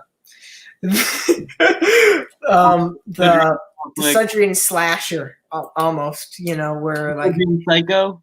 Or yeah, like where like in every like episode you're kind of like, who's not going to make it out of this? I kind of compared it a little bit jokingly to a soap opera, but not too much, because it had that serial like feeling, where you're like, oh, every episode a lot of stuff happens, so you need to tune for every episode. I really love it when like series have that, so. I try to keep that vibe, because I feel like a season, like, you need, in order to keep the viewers watching. Oh, I'm sorry, Roberto. I don't think we'll have that anytime soon. To keep the series, I feel like, interesting, and like you need a reason to tune back in. So you gotta like have like cliffhanger, like a reason to come back for the next episode. I really don't like series that just go from episode, like SpongeBob. I like SpongeBob, but there's no continuity. I like a good, strong continuity. Yeah. And the thing is that like I like continuity, like really strict continuity, or like complete absurdism, like SpongeBob's complete absurdist, humor, and all of that. And it works because that's the continuity. The continuity, there is no continuity. But then when you go like to Terminator or something, and then you have like this well set up continuity, and then it's a sloppily okay set up continuity, and then it's a poorly set up continuity, and then there's no continuity. When it goes down that slope and it transitions from one thing to the other, that's when it gets really sad. So I guess choose one or the other. Yeah. You also have told me that there are numerous movies that are in the vaults or have been scrapped or unreleased. Could you tell me about a few of those? Well, one's a movie, 2 are canceled arcs, if that makes sense. Yeah, that makes sense. I'll explain the latter, but I can explain. So you see my little green tank engine glasses-eyed friend in my channel icon, right? Yeah. Well, his name is Andrew. Oh boy, Andrew and Andrew, crazy. Andrew was actually meant to have a movie. Now that sounds very egotistical, but I always built it up since his introduction in episode 2, I think it was. There was always these things that were hidden about him. He was very secretive engine, and it was all being cleared up in a movie. But however, over time, I still have the idea for the movie. But like, over time, because the plot was, since episode 1, or since his introduction, he always hated Edward. There was a reason for that, and I don't think I'm ever gonna make this movie, so I might as well just say it now. Andrew was one of the early, engines like Neil and them that helped build, the Northwestern. Oh yeah. When Edward comes, he gets forgotten about, and that's why he was sent away various times. He was a very depressed engine, and he takes all his anger out on Edward when he comes back to Sodor, But Edward never knew why he hated him. And in that movie, Andrew would just explain his backstory. It was called The Secret of 62, or The Secret of 62. That just has a nice kind of ring to it, Yeah, it was a very touch and go. I was still up in arms if I really wanted to go through it all, but then I realized there would be a lot of sets I'd have to build, and a lot of details. I didn't even know if I could really make it work into a long, like, I don't even know what that running time would be. Like, maybe 45 minutes? I'm not too sure. Yeah. And that's another thing that kind of ties into that, is that I've talked to like numerous people. Actually, while I was working on MPS's series, Sudrian Tales, I need to clarify that because he had a few. But we were working on a plot arc, I guess. And parts of that arc were originally supposed to be in this one episode, and then we were like, "Hey, this is too much to have in here. Let's set it up, and then we'll have a movie at the end of the season." So that was the plan. Of course, all of that got scrapped, but once again, that's kind of what I was like addressing, where it's like sometimes an episode turns into a movie, and then the movie turns into an episode, depending on how much you want to stress on like a certain like arc or something like that. So what I'm hearing is you could tell us all about Cody Crosses the Border, perhaps? Oh no, that was the series before then. I might I'm gonna try to get Roberto on the show. He almost was the guest on the show, but just him. He had some schedule conflicts that turned. Well, I'm not gonna get into all of that, but I'll have him on, and he can explain Cody Crosses the Border, potentially with some input from MPS himself. So, Roberto, I better hear the juicy details, man. Anyway, it's 8 right now where I'm at. It might be 9 on the East Coast. It is 9 on the East Coast. But I'm going to just give you a little bit more time, being that we kind of started a little late. You talked. I'm going to ask one really fast question. You in the past 2 years, you've really started to develop a style of live action oriented reviews that are obviously inspired by the crossover specials of previous years. What exactly do you search for in in that type of review, and how do you try to make yours stick out? Well, I suppose you could make the claim that mine are relatively copy, but I took inspiration from MPS in a way where I have me in different hoodies, which I don't know if I necessarily liked it anymore though. I've done one official crossover with Easy Cody, so I suppose there's always a introduction to the item. You always gotta have that, of course. Then you just start the review, and then you end it on either a cliffhanger or just a funny little haha, Yeah. Very simple with that. But I'd like to do an actual crossover with someone, like another person, because it's always good to have someone to bounce off of, Yeah, kind of to have, your Abbott to your Costello, kind of have that, interplay, so you can work off each other. Which is absolutely fantastic because, once again, from my viewing of your reviews, I got to be honest here, is that I have been so out of the community for the last time I was really active prior to this year was probably 2016, 2017, roughly in there. And just over the past 6 months, I really got reinvested, and I just started watching as much Thomas content as possible. And that's when I started really watching your content like crazy. And I must say, I'm very impressed. You have a very good style. And I think I can speak for everyone when I say we all enjoy your content and can't wait to see what you do. So, thank you. The thing though is, I don't know what I'm gonna do next. I hate to be that guy. I mean, I'm sure I'll keep going, but I don't know what. Hey, worst case, you could be really desperate and start a community radio show. So, play some comic dubs, guys. It's gonna be called Wooden Comics. Ooh, yeah. Come on, guys. Yeah. But anyway, with that being said, thank you for the interview, Woodenfan 1. And now it's time for one of the moments that you've all been waiting for. I can't say the moment. I don't know if it's definitive or not. But here it is, the Roundtable Discussion. Percyno6 is back. And hello. And we're going to be talking about some of the questions that you may have in the audience. So feel free to post any of them in the comments section. We'll also be discussing some of the latest. Sorry, how was that hard? The latest Thomas news. So once again, first off, have you two talked to each other in the past? Or? I don't ever think so. How about? I don't believe so. No. It's nice to formally be introduced. It's good to meet you finally. I've been watching for years, and now we're here. How's it going? Yeah, crazy. It's nice to hear that. Thank you. No problem. Well, that's what this show is all about. That and bad jokes. You gotta display James's comment, not Roberto's. Okay, there we go. Bring back Percy6. He got his wish. Yeah, I almost Okay, we have our first question right here. Did you?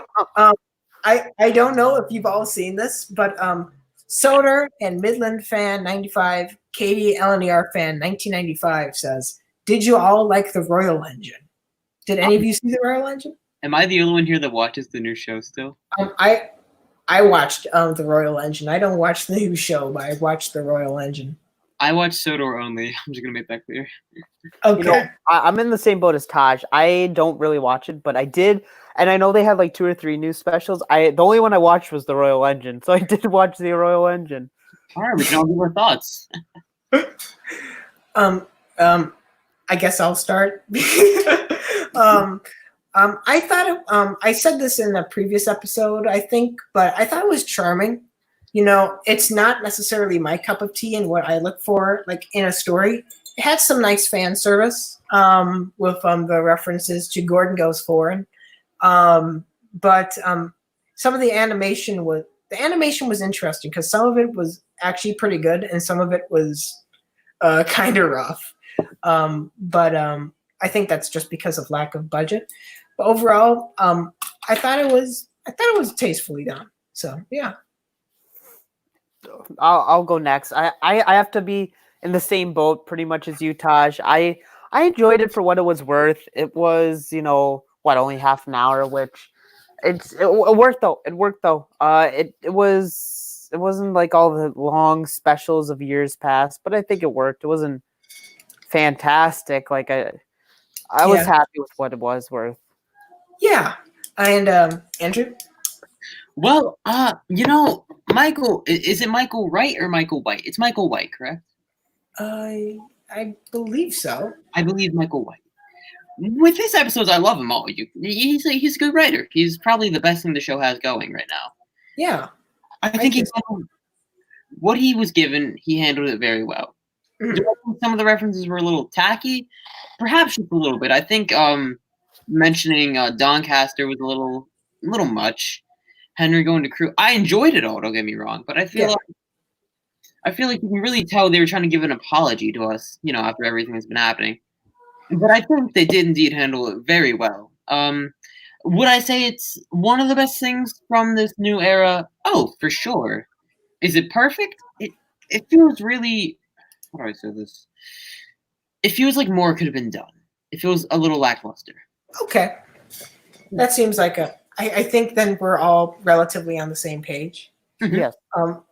Pertain to that, I'm going to do one for you, one for me, kind of. I guess a segment. I guess where I take one from the audience, and then I'm going to do one of my own. Michael Angelis recently passed away on May 30th. Of course, of a heart attack. So I'm wondering, what are some of your favorite moments of his, like in the series? You go first, Percy. Yeah. All right. The first thing when you said that I think of is from the Gordon and Spencer episode. Too much puff for not enough steam. I think of him shouting that.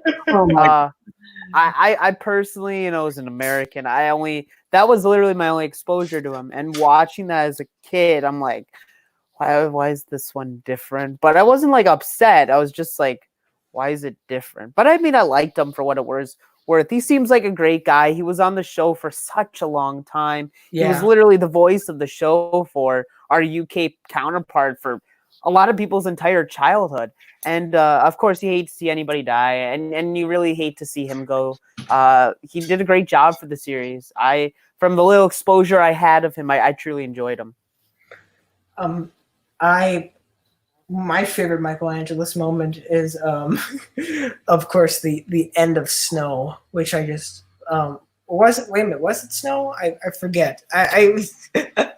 I'm such a big Thomas fan. I have all the episodes running together. This is why I don't participate in the Thomas Trivia Challenge, people. Yeah, it was Snow. What am I talking about? Just when Gordon's going into the tunnel and we're trying to, and he has the big snowblower. It's just that part just absolutely just makes me laugh so loud. So that's my favorite moment. Andrew? I love his voice for James, but if I had to pick a key one, it's at the end of Time for Trouble when James just goes, ha ha.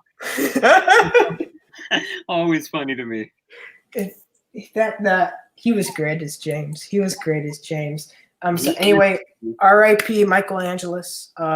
We all love you. We all miss you. And really good. Yeah. What a wonderful service to the show. What can you say? Now we have a question from I don't know if I'm saying this right, Brian Serrano. I'm going to say Serrano. I'm said it both ways just in case. Takelon or Ertl? What is better? So, who wants? Andrew, do you want to start this one? Sure. Why not? Okay. This is going to be an unpopular opinion. If we're talking about like looks wise, I personally think Takelon's better. But if I'm talking solely for nostalgia and like diversity, I'd say Ertl has its moments for sure, because Takelon gets proportions much better. Ertl was really hit and miss with that stuff, but they both had very good quality to them.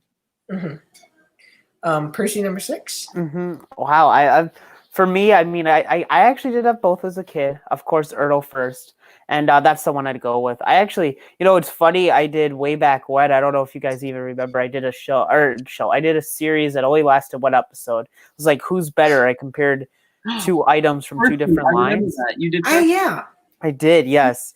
And I gave it to the Ertl Percy. And I know I'm not comparing Tankalong to Ertl, but despite having a Wooden Railway channel and by far the majority collection being Wooden Railway for me, I've always really liked Ertl. I think they did such a great job. Like, I feel like out of all the lines there's been, minus like, the super fantasy stuff like HO and whatnot, I feel the Ertl line's always done the best job portraying what we see on television into a toy model. It's just that their line work is so bad. Like, who wants to use the Ertl track? It's so bad. You know what I mean? Yeah. I'm going to go with the grass is always greener on the other side argument and say Ertl's the better brand. I know, how treasonous. But I agree with Andrew that the actual models are probably more accurate on Takelon, like how they're rendered in the television show. I think Ertl might be more realistic to maybe the Railway series, or maybe the actual basis for the characters. But I actually probably prefer the models in Takelon.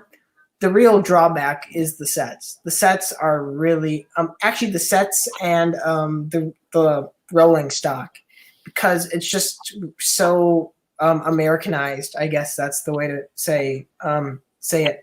Is that people complain about the soda or lime caboose in Wooden Railway. Well, there's so many like examples of just useless rolling stock in Takelon, like they have like the Christmas train and the Easter train, and all, like, every single car has like some fruit in it or something like that. Examples like that. Where I think while Ertl had like gunpowder and stuff like that. So that's my take on that. I'm going to break my format that I said earlier. So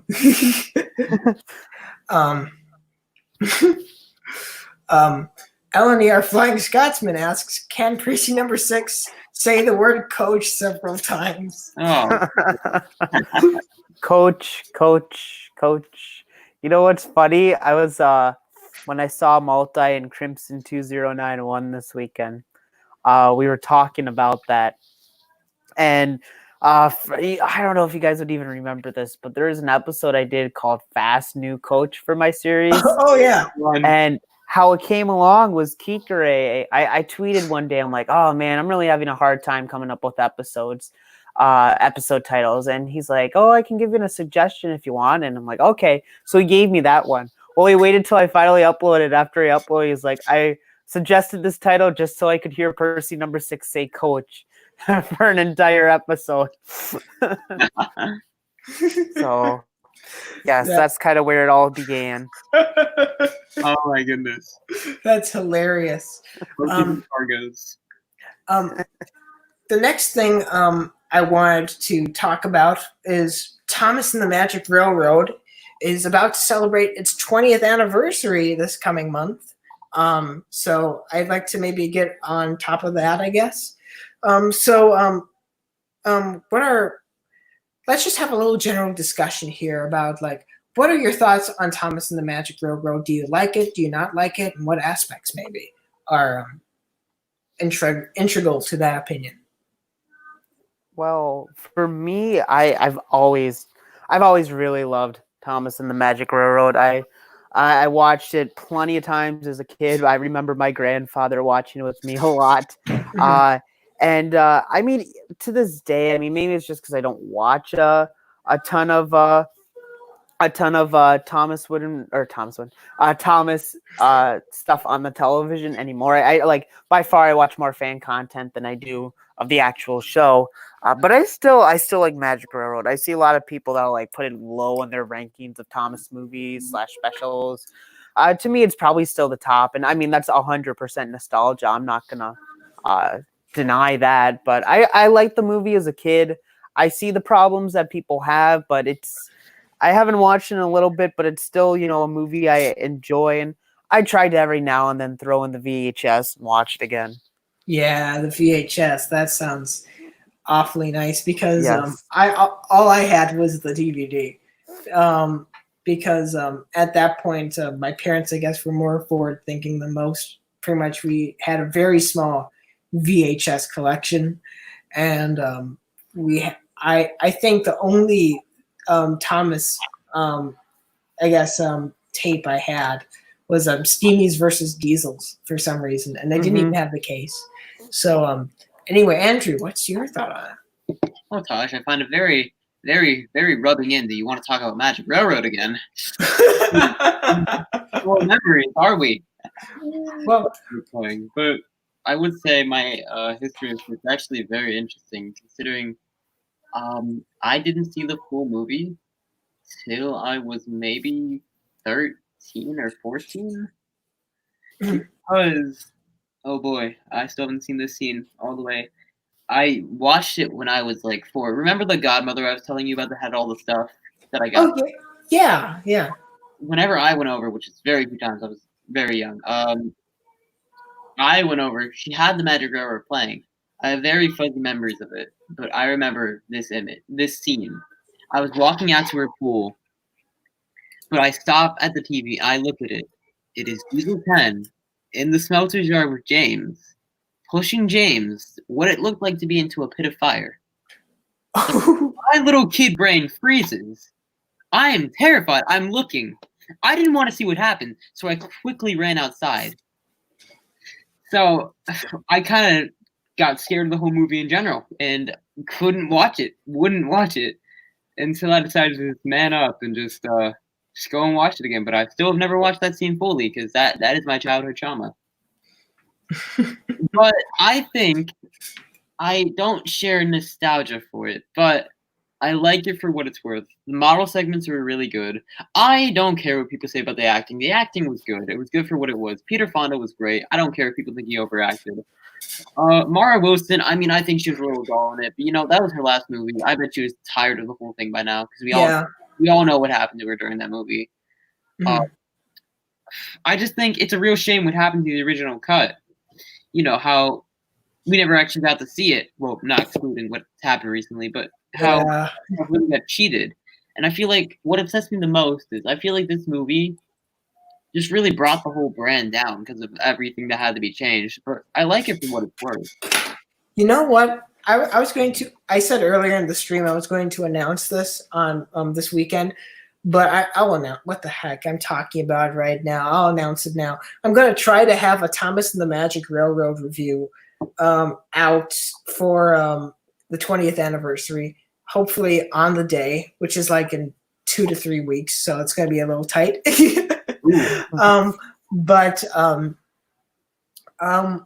I don't have too much nostalgia for it. I only watched it like twice when I was a kid.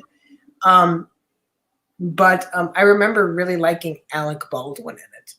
My opinions changed drastically, but as a kid, I just found like I found like Alec Baldwin in that film to be like the craziest person like ever.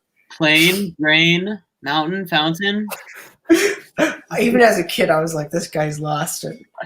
And, like when he's like talking like to like his ball and bat. Don't make fun of that, Roberto. So like when he was just like, what do you think?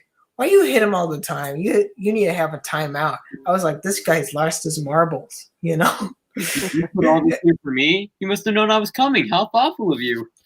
Yeah, and I also was wondering why, because this is how kids think, or at least it's how I thought. I was like, why is the lady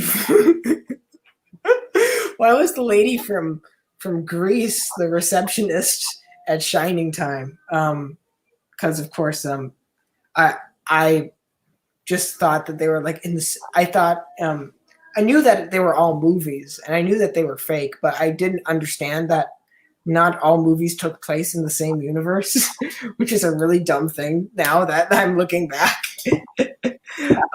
So I was like, oh, is Frenchie gonna start, singing? So yeah, Funny. But yeah, I have sentimentality, I guess, towards it a little bit. Now back to the chat. This is not so much a question, but Knapford Fan 23 recommended Percy6, Roman, and I need a sitcom. Well, why are you leaving Andrew out of it? Hey, now I believe I suggested this on Twitter before. Thank you very much, sir. Oh yeah, that Percy6, Roman, Roberto. We need to do a episode Booma West Mysteries together. I'm still waiting for that episode. I expect it soon. Oh dear. I know. After I saw it, I'm like, man, I might have to break the rules since those two aren't really Midwest, but we might have to break the rules. You better check out MPS for that one. Yeah. Yeah. Or Milk Tanker Media. We were talking about watching like Percy6. You were talking about like sitting down and watching a movie like with popcorn and stuff and all that. But I remember doing that with like this might be either the most wholesome or the most cringy thing ever. But I remember like telling my parents like, oh, I can't do anything tonight. I'm watching a movie, and my parents were like, "What are you watching?" Oh, I'm watching An Engine Abroad in my room, and I had like the TV on and at full blast, all the lights off with like Dolby sound and all that. It was just good. All right, that's how to watch it. That's how to watch it. I should make a Blu-ray for that now. Now let me look at other questions in the chat. This one we have Roberto asking another question. This one directed at you, Percy6. Did you, Multi, and Henry wear masks and practice safe social distancing guidelines during their meetup? Yes, we really did. I mean, the three of us, since we're such good friends and we trust each other, we didn't stay 6 feet apart the entire time we were together.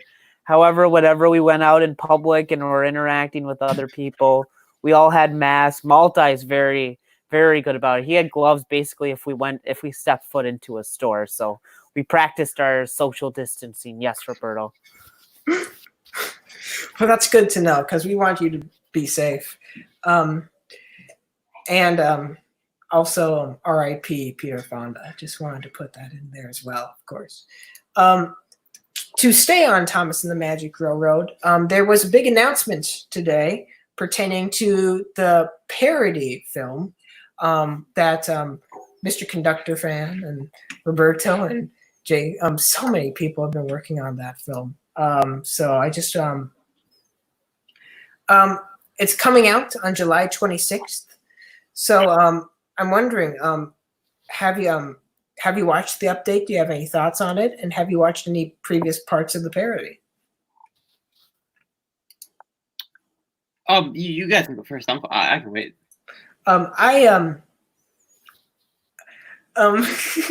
Roberto says he hasn't done anything for the film, but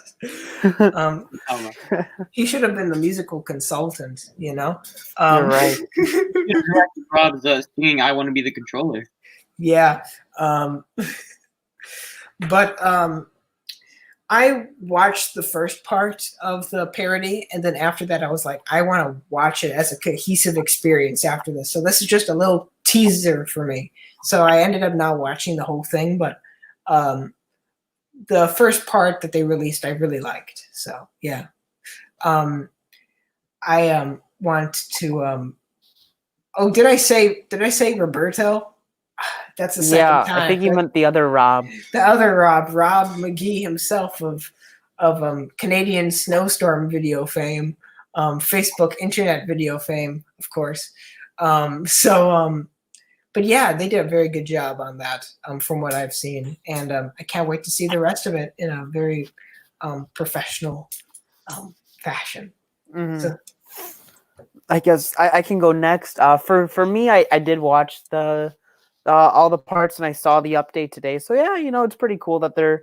I'm sure I wasn't involved with the project at all, but I'm sure for those people, it'll be nice to put that little bow tie on the project and finally complete it, move on to whatever is next for them in their life. I'm sure they put in plenty of time, hours editing, filming, and whatnot. Mhm. So be cool to see the finished product. No, they said it'll be about 3 hours. So that'll be. I'll find sometime this summer after it's released to go and sit down and watch it. Yeah. And Andrew. I think it's just incredible that just us simple guys that began playing with our wooden trains on the carpet go from that to making something that feels so theatrical and something that was so time consuming, and it's beautiful. Like, I watched all the parts. It's simply incredible what they can do, and I have really high hopes for it. I love the first original parts that were released. I think Vinny's doing a great job. Rob, Jacob, all of them. Amazing sets, amazing acting, amazing music. It's real. Like, how can you get better than this? I don't think anyone's done something this grandiose before. Yeah, it honestly is pretty incredible that, like, these are people who once again came from the same, I guess, school as us. I guess you could call it the Academy of the Thomas the Tank Engine community. And I don't know if you saw this, but like earlier this year, I sent out like a message where I was like, I want to make a documentary about the fandom, like not like of course an unlikely fandom, but almost to do like something like for every like the history of like the community, kind of like have you ever seen like Cinemassacre 200 or something like that? Where it's just where pretty much is just James Ralph going through like all the videos he's ever made and kind of being like, this is where I got the inspiration for this, and that led to this, and that led to that. Because I think that'd be very, very exciting to see something like that. So once again, if you have any footage, any long lost files, then by all means send them. Now I'll go back to questions from the chat. We'll wrap this up at 8:45, so you have still about 20 minutes left to leave something in the chat before we go into our final Thomas trivia contest. This one's going to be a little different because I'm still figuring it out, I guess. We're going to have a very locked down format for the Thomas trivia contest by the time we get to episode 3. But with that in mind, just make sure to send in any questions if you have any. Brothers of Brendam Productions. Best thing about Misty Island Rescue? That's a good question. So, Percy number 6, what would you say? Best thing? I it's been years since I've watched Misty's Island Rescue. The one thing I think of is the song Misty Island Rescue. Here we go. Here we go. It's whatever. I think we might have even jokingly sang it this weekend. I'm not gonna lie, but I think it's like the perfect song to describe what that movie is like, because it's like, oops, sorry, it's good, but it's bad. The bad's pretty heavy, but there's some good. Yeah, I'm sorry, Edward 9909. It perfectly applied to the scenario. We're not making fun of you or anything. We're just joking around. Yes. Yeah. But the one scene that I actually thought was pretty well done is like when even though Like, Sir Topham Hatt's an idiot throughout that movie. I'm sorry. He's a complete idiot. He's searching for Thomas. And so he goes like into like shallow water, just calling out with Captain in the background with his like, and Sir Topham Hatt has like a swim trunks and he's just shouting, Thomas! Like, where's he gonna find it? He's not gonna find Thomas in the deep end of like the pool or something. Yeah, but the one scene that I did like was actually when he was first notified that Thomas was missing, because it was just a nice quiet scene, and Thomas, like, there's no big dialogue. He finds out over the phone, and we just see his face react. That's the best scene in the whole movie, in my opinion. So yeah, that's my stance. Andrew. Hey there. Well, I think the best part of Misty Island was me turning off the DVD and just throwing it, and then getting the hammer and smashing it to pieces, knowing I can never have to watch it again. That reminds me of like when MPS would do like, what was like his review, like where he like destroyed Roll and Whistle Rosie. Yeah, oh yeah, and like he got like sued by Pink Floyd and stuff because he used their music. I'm kidding, of course, but if I did pick a good, two good things, I think Whiff's inclusion in general was pretty good. That was a really smart decision. It's not weird. It was creative, to say the least. But if I had to pick a scene, I personally do enjoy the line where the Topham Hatt says, I can always find another hat, but I can never find another Thomas, because that really shows the love and heart that Sir Topham Hatt has for the engines. I found it really sweet. Yeah, I found that too. And of course, there was the post-credits scene that literally everybody on the internet was. Do you remember this? Oh, we'll talk about that. Knew someone was gonna bring that up. No, do you remember that? Like when you went on YouTube and like everybody was trying to like do like the lines for like Diesel 10 better than the other side of your voice. Yeah. So like they put like robotic filters on top of it just to make it sound as menacing as possible. Yeah. That's a trend. I one of these days I'm gonna just upload a video of the post-credit scene from Misty Island Rescue, and I'm just going to do like my voice, my normal squeaky voice for Diesel 10. Let's bring that old meme back. Let's bring it back, guys. I want to see it. Yep, and then at the end of the video, I'm gonna show off my Erdl collection while having "Ready or Not" by the Fugees playing in the background. Oh goodness! Ready or not, here I come. Gonna find you. That's of course, I guess, a reinterpretation of an old Delphonics song. So this one goes out to you, Johnny. This one goes out to you. No, Johnny was wait, maybe he was, but I know he really liked Genesis. Oh, that was like later when he really got into Genesis, but like early on he was like all about Blue Magic and stuff like that, and I still love that. I'm so happy, like all those Tom Bell productions and all of that. That stuff's just the coolest. Anyway, back to the chats. Let me look. We have a question. Once again, I guess we can expand on that. Bash, Dash, or Ferdinand?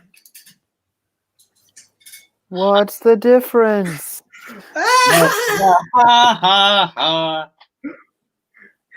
Don't you dare text his name. I messed it up again. Congratulations, me.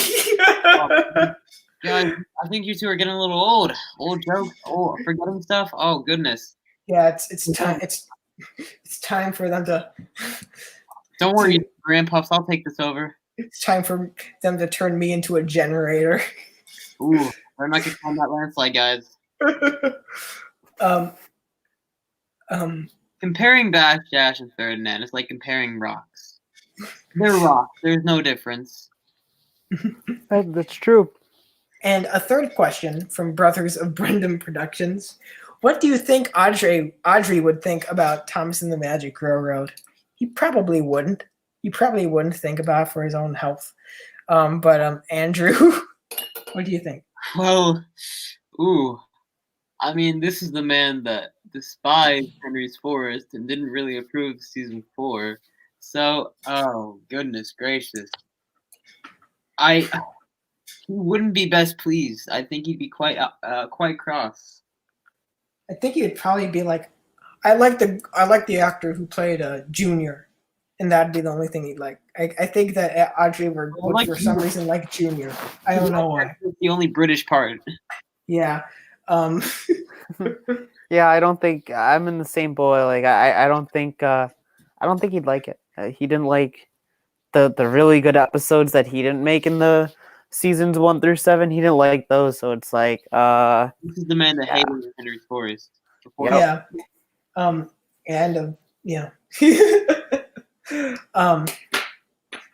Dear. Oh, is it his birthday today? Like the movie. Is it actually? Let me I look saw it up. somebody say it's his birthday today, so Well, let's look it up. you need some fact checks. Really? I'll fact check. I'll go on the. It is. It is. My How old goodness. would he be? Happy. He would be. I'm sorry. I'm like Roberto. I suck at math. He'd be 109. Oh, No one posted this on Twitter? Seriously? Well, let's. Darn, that's crazy. Yeah. I would have thought someone would have. Oh, goodness. Yeah, dear. Wow, my goodness. Happy birthday, Robert Audrey. He was born a week before me. What a legend. He is a legend. What did he write again? The Edward and the Blue Engine Friends book? Good, dear. I think he wrote like a book about like a red car or something like that. Whoa, Cleo? What was the name of it? Like Belinda the Beetle. Like, whoa. And he and a parenting guide called "Our Child Begins to Pray." What? Oh, he's the sick man that wrote about his engines being locked in tunnels and held hostage. Whoa, this man's twisted. Yeah. I actually think, I think that those people have a point. If they're talking about the 1950s version of Thomas the Tank Engine, because if that's the case, then Henry did get locked up in the tunnel and he never went out because the show got canceled. Oh, yeah. Oh, goodness. Yeah. But what other questions do we have? Crazy Caboose Creation asks, new series character with the most potential. Define new series. I'd say probably new series is typically considered anything after season 8. So I'm going to go with that. That's a lot. Ooh. That's a lot, but I mean, lots of those characters only appeared for like 2 episodes and then they were gone. Ooh. Who wants to go first? Why don't you? I don't know as much about new series, so I'll have to take a minute to think of something. I mean, I can go for being Okay. I got 2. I might get shot for one of these. Rebecca, I think, if the writing team really wanted to play their cards right, Rebecca could be a great character. Mm-hmm. There's just a lot of hidden miss stuff. And no, because she replaced Henry, guys. Don't call me. No. I think you just answered this question right there. So. Oh, God. We'll get back to that question. Oh dear. Rosie, I think, is the definition of a character that completely has squandered potential. Because she's going to have more spotlight after her red livery and nothing took off. Yeah. She was just in that, like, I always see her as, like, being, like, the it's me character. And I'm just like, she has potential as a character. They just made her, like, the annoying character that follows Thomas. It's Thomas's girlfriend. Rosie's red. They kissed. Obviously. One character I think that gets overlooked a lot, and I think he has a lot of potential, is Neville. I think Neville could have really been expanded in a cool way. And for that matter, Hector too. So those are my choices. Ooh. Those are some interesting choices. Yeah. Neville I hear sometimes, but I never really hear Hector. That's good. Yeah. Because he has a very unique role in like the way that the troublesome trucks work, Oh yeah, for sure. But do you have any Percy? Any characters? For me, I'd probably, Stanley started out really strong, and then they just kind of did nothing with them after Great Discovery. He Yeah. could have been a pretty big character in the show, and they just didn't do anything with them. So I'd go Stanley. Yeah, I thought it always would be funny if like Stanley was bought as like a private engine somehow, like Spencer is like a private engine, and he'd have like owners that continuously like advocate for Stanley. So like Stanley turns like into like the child of like a soccer mom or something like that, where it's like Stanley can't do any wrong. He's literally overprotected at any cost. Oh, I want my Stanley to have Welsh coal, not this low grain rubbish. Kind of going off of the whole Greatest Discovery thing, where at the beginning he's, I guess, new kid in town. I guess you could call it that. But yeah, All American that plays all his sports. Yeah, but Stanley's had a good career though. He's been to space, and all that. So, Yeah.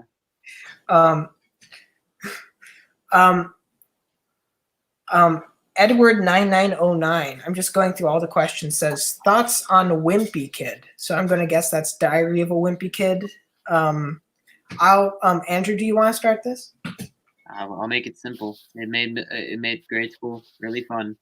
But, I'll say that I remember like reading the first 5 books, like actively, and I enjoyed those. I even remember I've seen. I think Percy said in Blue Midwest Mysteries that he's watched all the Diary of a Wimpy Kid movies. And did you say that, or was that? No, MPS? I think that was probably MPS. I think I saw like the first was movie. him. Yeah, That's it. Oh yeah, sorry once again. I don't watch a ton of movies, so if something comes up where I've watched a movie, you're probably thinking it was Matt, because I rarely watch movies. That was probably the lawnmower talking for me. Right. I watched the 3 originals, and I don't think they're great, but I think they're good. I think they got a really good actor for Roderick. That seems to be the consistent one. And the 4th one doesn't exist. I saw it. It doesn't exist though. So I saw an imaginary film. That was rough. All right. Okay. And this is a hot take right here. New Roderick is better than New Rowley. The only reason why people don't comment on that is because New Rowley wasn't in the movie that much. So, yeah, but they're both bad. Wait, what did they adaptate this time? Long Haul, I believe. Yeah, was it that? That is the last book I read. I'm actually looking at my collection right now. Awesome full circle. Yeah, it was the Long Haul. I can barely even remember that. I'm terrible at remembering. Well, I'm actually good at remembering like names, but just not tonight, I guess, because I stayed up till 2 a.m. last night. Too much information. I think we have time for one more question. I'm going to just shout out Solomon, who asked, "How is everyone doing?" How are you all doing, actually? I can't complain. I'm doing pretty well for a Monday. Mm-hmm. I mean, you asked me what I would be doing 2 days ago. I wouldn't think I would say talking to the guys that I've watched for over a decade. So I'm doing. I'm pretty. Yeah. Right. Oh, thank you. Oh, and That here's means a lot. Yeah. Thank you for being Duck. You killed my childhood. Honestly, same here. Same here. I'm very upset, but you know what? It took me a while, but it's okay. It's all right. But it's all right. And last question, Fergus Productions asks, what would Audrey think of the Thomas community? This is an interesting one. I don't know. Person number 6 being that you're the oldest user here, would you maybe want to comment first? Yeah, honestly, I think he'd like it. I know. Oh, hey, Ted, welcome as we get ready to finish off. But no, I think, I mean, I'll tell you from my personal experience, or I guess I can't say personal experience, but in my opinion, if I were to have built something up and like created an entire brand and people make an entire fan base out of it on the internet that they aren't even the intended target for, Like, that would warm my heart. I probably wouldn't like all the arguments people get in, but Yeah. beggars can't be choosers. I think he'd be really impressed that there's a Thomas fandom.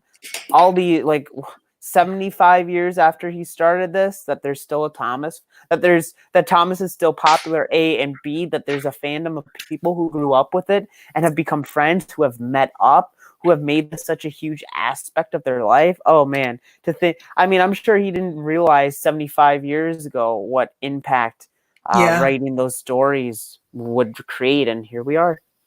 Yeah. I must agree to a certain extent. I think he'd be very proud of what he sees on YouTube. Twitter, not so much, but I think that's fine because Audrey always struck me as more of a Facebook guy anyway. So, yeah, I must agree there. And Andrew, you want the last word on that? I don't necessarily know if he'd like it. I feel like he'd definitely have opinions on it. I just feel he definitely enjoyed the content, I'd say. I would hopefully think. But overall, I don't know.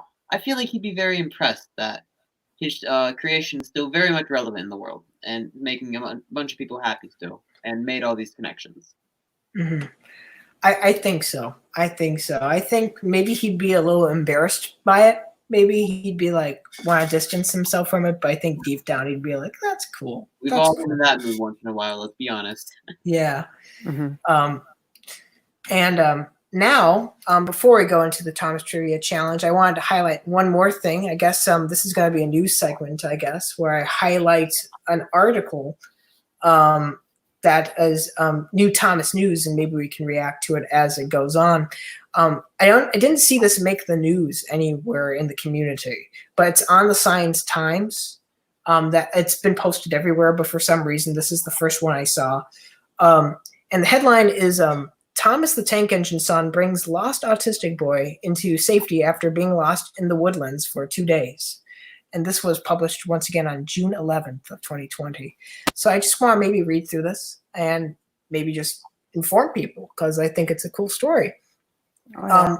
William Callahan, a 14-year-old autistic boy, went missing on Monday in the woods on Mount Disappointment in Victoria, Australia. The Daily Mail reports that he had been enjoying a camping trip for the long weekend with his dad, Phil, and younger brother, Robin. The boy went missing after he suddenly took off and was not found until 2 days later. On Wednesday, he was found alive after a 450-person search around the vicinity of the mountain. The rescuers used the theme song from the popular kids show, Thomas the Tank Engine, to lure him out, since it was said to be the boy's favorite show. Surprisingly, he survived through the harsh weather on the mountaintop. His mother, Penny Callahan, said it was fortunate that he stayed in the same area of the bush he went missing from, which made it easier for rescuers to locate him. The autistic boy, lost in Victoria, spends 2 rough nights in a jagged bush at Mount Disappointment. He remains at the hospital and is being treated for a suspected broken foot and an insect stuck in his ear. The man who found William, Ben Gibbs, found the boy in the shred of bushes about 20 minutes away from the summit. The thankful family shows gratitude to Gibbs and says they want to rename the mountain after him. So, just wanted to highlight that story. Do either of you have reactions to it? I think it's quite a beautiful story. I wonder if anybody in this community might actually have communications with this individual. Because well, what's Australia? Sydney, Australia. We got a few Australians out there. You got Leo. Yeah. And I honestly hope that he's okay and recovering because, it's easy to say that, oh, he has a bug in his ear, no big deal, Well, of course that can cause infection no matter where you're at. But on top of that, it's Australia. Ooh, yeah. So they have some wild stuff there. So After the broken leg, was it? Let me look. It was a broken foot. Yeah, not to mention that. Ooh. I'm very happy he's recovering. That's all I can say. Yeah. Definitely. I'm sorry, I can't help, but this is a very serious topic, and I'm very happy that they found him. And I think it would be cool if they renamed the mountain, but Roberto is insisting that he wants to keep the mountain named Mount Disappointment because he finds it really funny. Which I must admit. That's what a nearest name. Yeah, let me just look up the history of Mount Disappointment briefly, because I wonder, there's a Mount Disappointment in California too. So Roberto, if you ever want to, maybe go out there, we can, maybe one of these shining times we can have it out there, maybe. See, fun fact about the one in California, it actually was named after Roberto. Ooh, fire. Aren't you? I think what I'm gonna do is once this is done, I'm gonna have to like screen record that little audio part and upload it to Twitter. Wow, the history. I'll timestamp this. Wow, the history of Mount Disappointment's actually really depressing, so I'm not going to read it off. But wow. Okay, I trust you. Right, I might look that up later. But yeah, okay. Hi, Matt. Yes, we have Hiro the Japanese train. He stopped by. Yeah, that's great. And once again, check out Character Gallery. The last episode was really good. So check it out. Character Gallery has been one of everybody's favorite shows here on Community Radio. Okay, so now I'm going to start a new segment. Well, not a new segment. What the heck am I talking about? It was a new segment last time round, but we're going to do it a little different. I'm working on ways of having the Thomas Trivia Challenge be a little more competitive and a little bit more fierce. As of right now, the multiple choice option didn't work that well, but what did work well was surprisingly my impromptu tiebreaker, which is where I pick a random episode from the Thomas series, and we alternate between you two and see who can name as many characters from the episode as possible, or guess as many episodes from the characters from the episode as possible. So what you're saying is this is a Thomas Battle Redemption. Well, I'm not competing, so don't feel that good. No, Percy, you better look out, because I'm in it to win it now. Yeah, I'm nervous. I don't keep up with the show, so I have a bad feeling about this. I've seen all 24, baby. Let's go. And so whoever wins this round, whoever wins this, will be named this week's Thomas Trivia Challenge champion, and whoever loses will be renamed Mount Disappointment. So anyway, there's only room for one of them, and that's Roberto. Man, have you looked around the community? There's lots of Mount Disappointments, and I'm one of them. But anyway, I'm going to go with for this, being that Percy6 was the first person on the show, he's going to be the first person to guess. So actually, I reversed that. I got it wrong. Andrew, you're going to be the first person, because that means that Percy6 is going to consistently have one less guess than you do. Ooh, so that being that you're the top train of the community and all, that's the punishment. So all right, old man, sit down. With that being said, the episode I chose was Train Stops Play from season 4, of course. Originally featured in Stepney the Bluebell Engine from the Railway series. So have both of you seen that episode? Indeed. Oh, yes. Once again, you don't need to know if the character appeared. I have a full list of the characters in here. So just make sure to list off. If you think a character appeared in the episode, just say it. And if they didn't appear, then I'm sorry, but you're out. So it's like a list as many characters I can until I'm wrong. We're going to alternate. So you're going to start, and then Percy's going to name one, and then you're going to name one. So yeah. All right. And, Oh boy. so like Andrew, what's one character from Train Stops Play? Oh, I don't know. Stepney, I believe. Okay. Stepney is in Train Stops Play, which I probably shouldn't have said it was featured in Stepney the Bluebell Engine, but everyone knows that. Everyone knows that. Well, I think at least for the first two, we both would have got these pretty easy. I'll do Caroline the car. Caroline, there we go. My turn? My turn? Yep, it's your turn. Percy. Percy does appear in...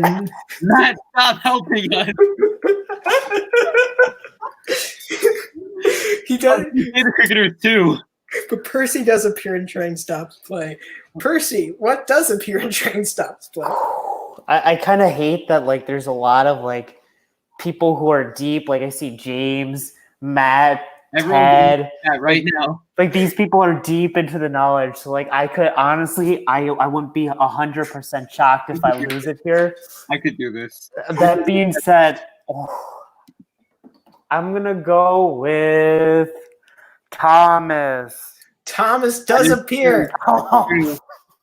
Thomas does not speak, but he appears. Oh, I suppose you're right. Oh my goodness.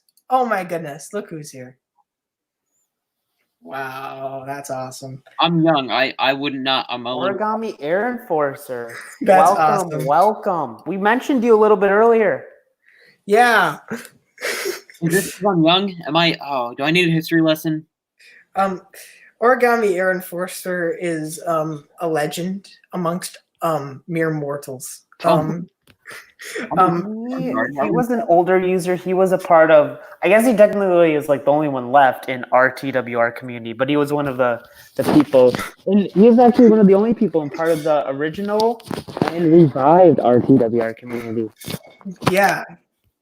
I'm a legend.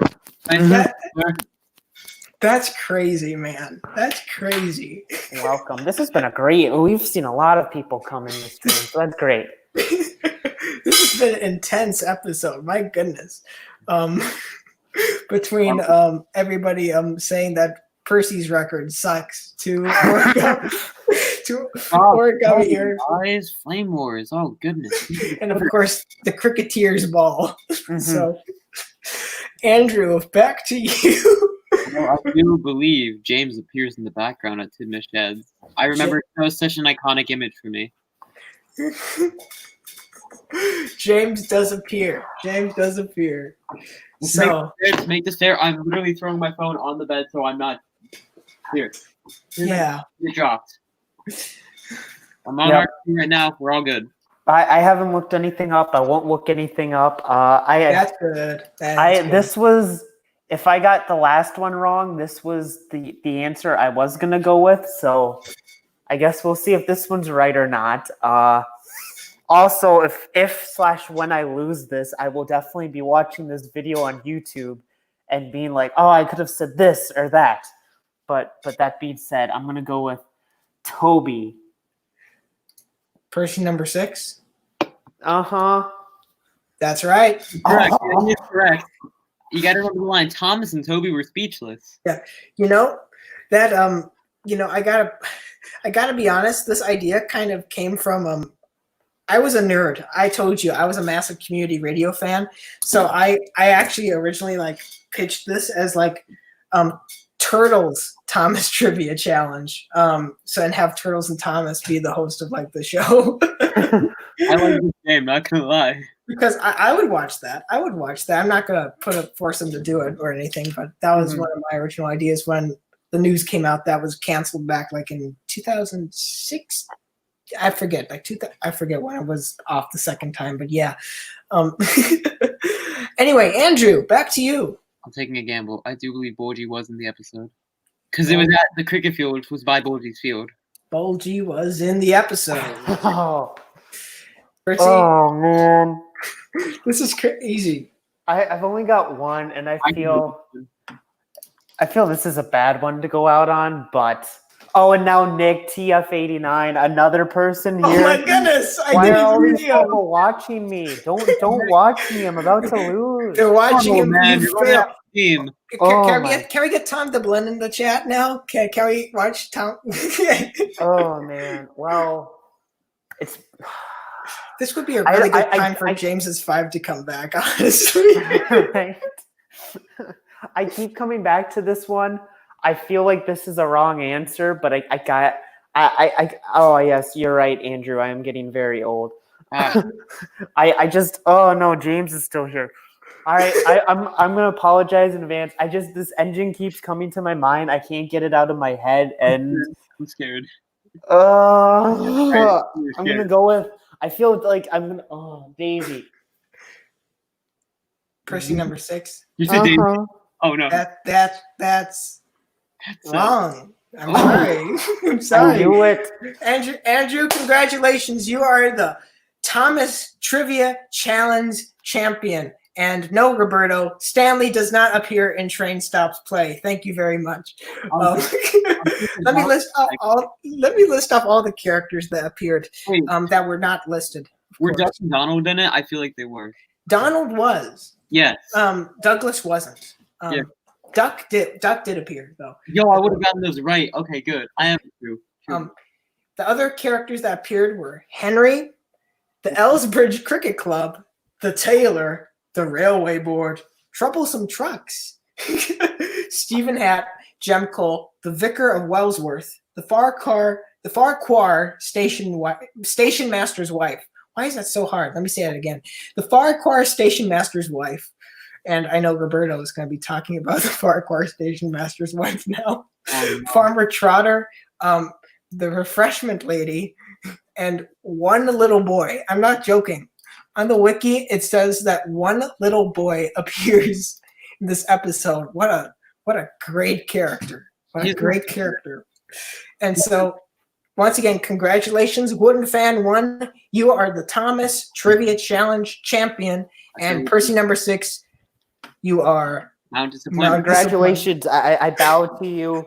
I can't believe I even lasted that long. And I'm afraid to check Twitter now because I can only imagine what Roberto is going to be tweeting. Give me about Percy. I think I earned it. Come on. Fair's fair. Yes. Oh, wait a minute. First, guys, he's mailing it to me. Nick commented, I'm not sure if the field appears in Train Stops Play, but I know the tunnel near it does. Oh, my two favorite characters, the field and the tunnel. I'm sorry, Nick. I'm sorry. We appreciate you being here. But yeah. I'm so satisfied. This night turned out pretty darn good. You know, yeah. I'm glad I didn't put the title on the line in this one. That I can still leave as TWRC champion.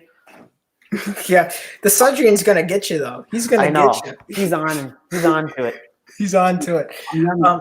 Anyway, our time here is drawing to a close. So may I ask either of you if you have anything you want to plug, any upcoming videos you want to talk about? I guess I'll go first. For me, it's just keeping up with community radio. I have 4 Blue Midwest Mysteries ready to go. I have 1 Ever-Present Past ready to go. 3 in the works. At least 1 more Blue Midwest Mystery in the works. I mean, more than that, but we have 1 planned.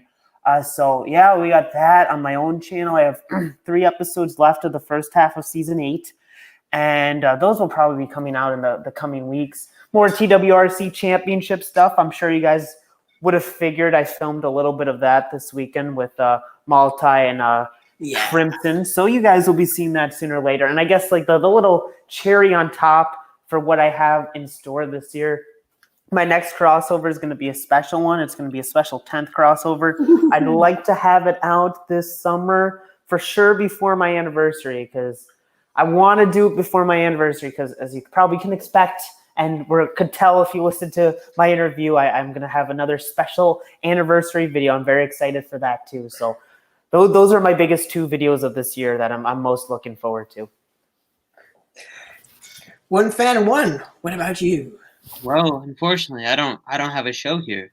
But if you put on Twitter the hashtag Get Andrew a Show. I'm sure I can get one. No, but in all seriousness, well, my YouTube's obviously Woodenfan1. My Twitter's at Woodenfan1, and I do actually have an Instagram I don't use. It's AndrewFan_1. I have a weekly schedule starting next week. Every Monday, a new episode from season 7 is going to be released. That is the last season, guys. That is the very last. So make sure to check it out while it's here. Yes, sir. I mean, it'll always be here, but of course, always going to hot and fresh, like cookies. Yeah.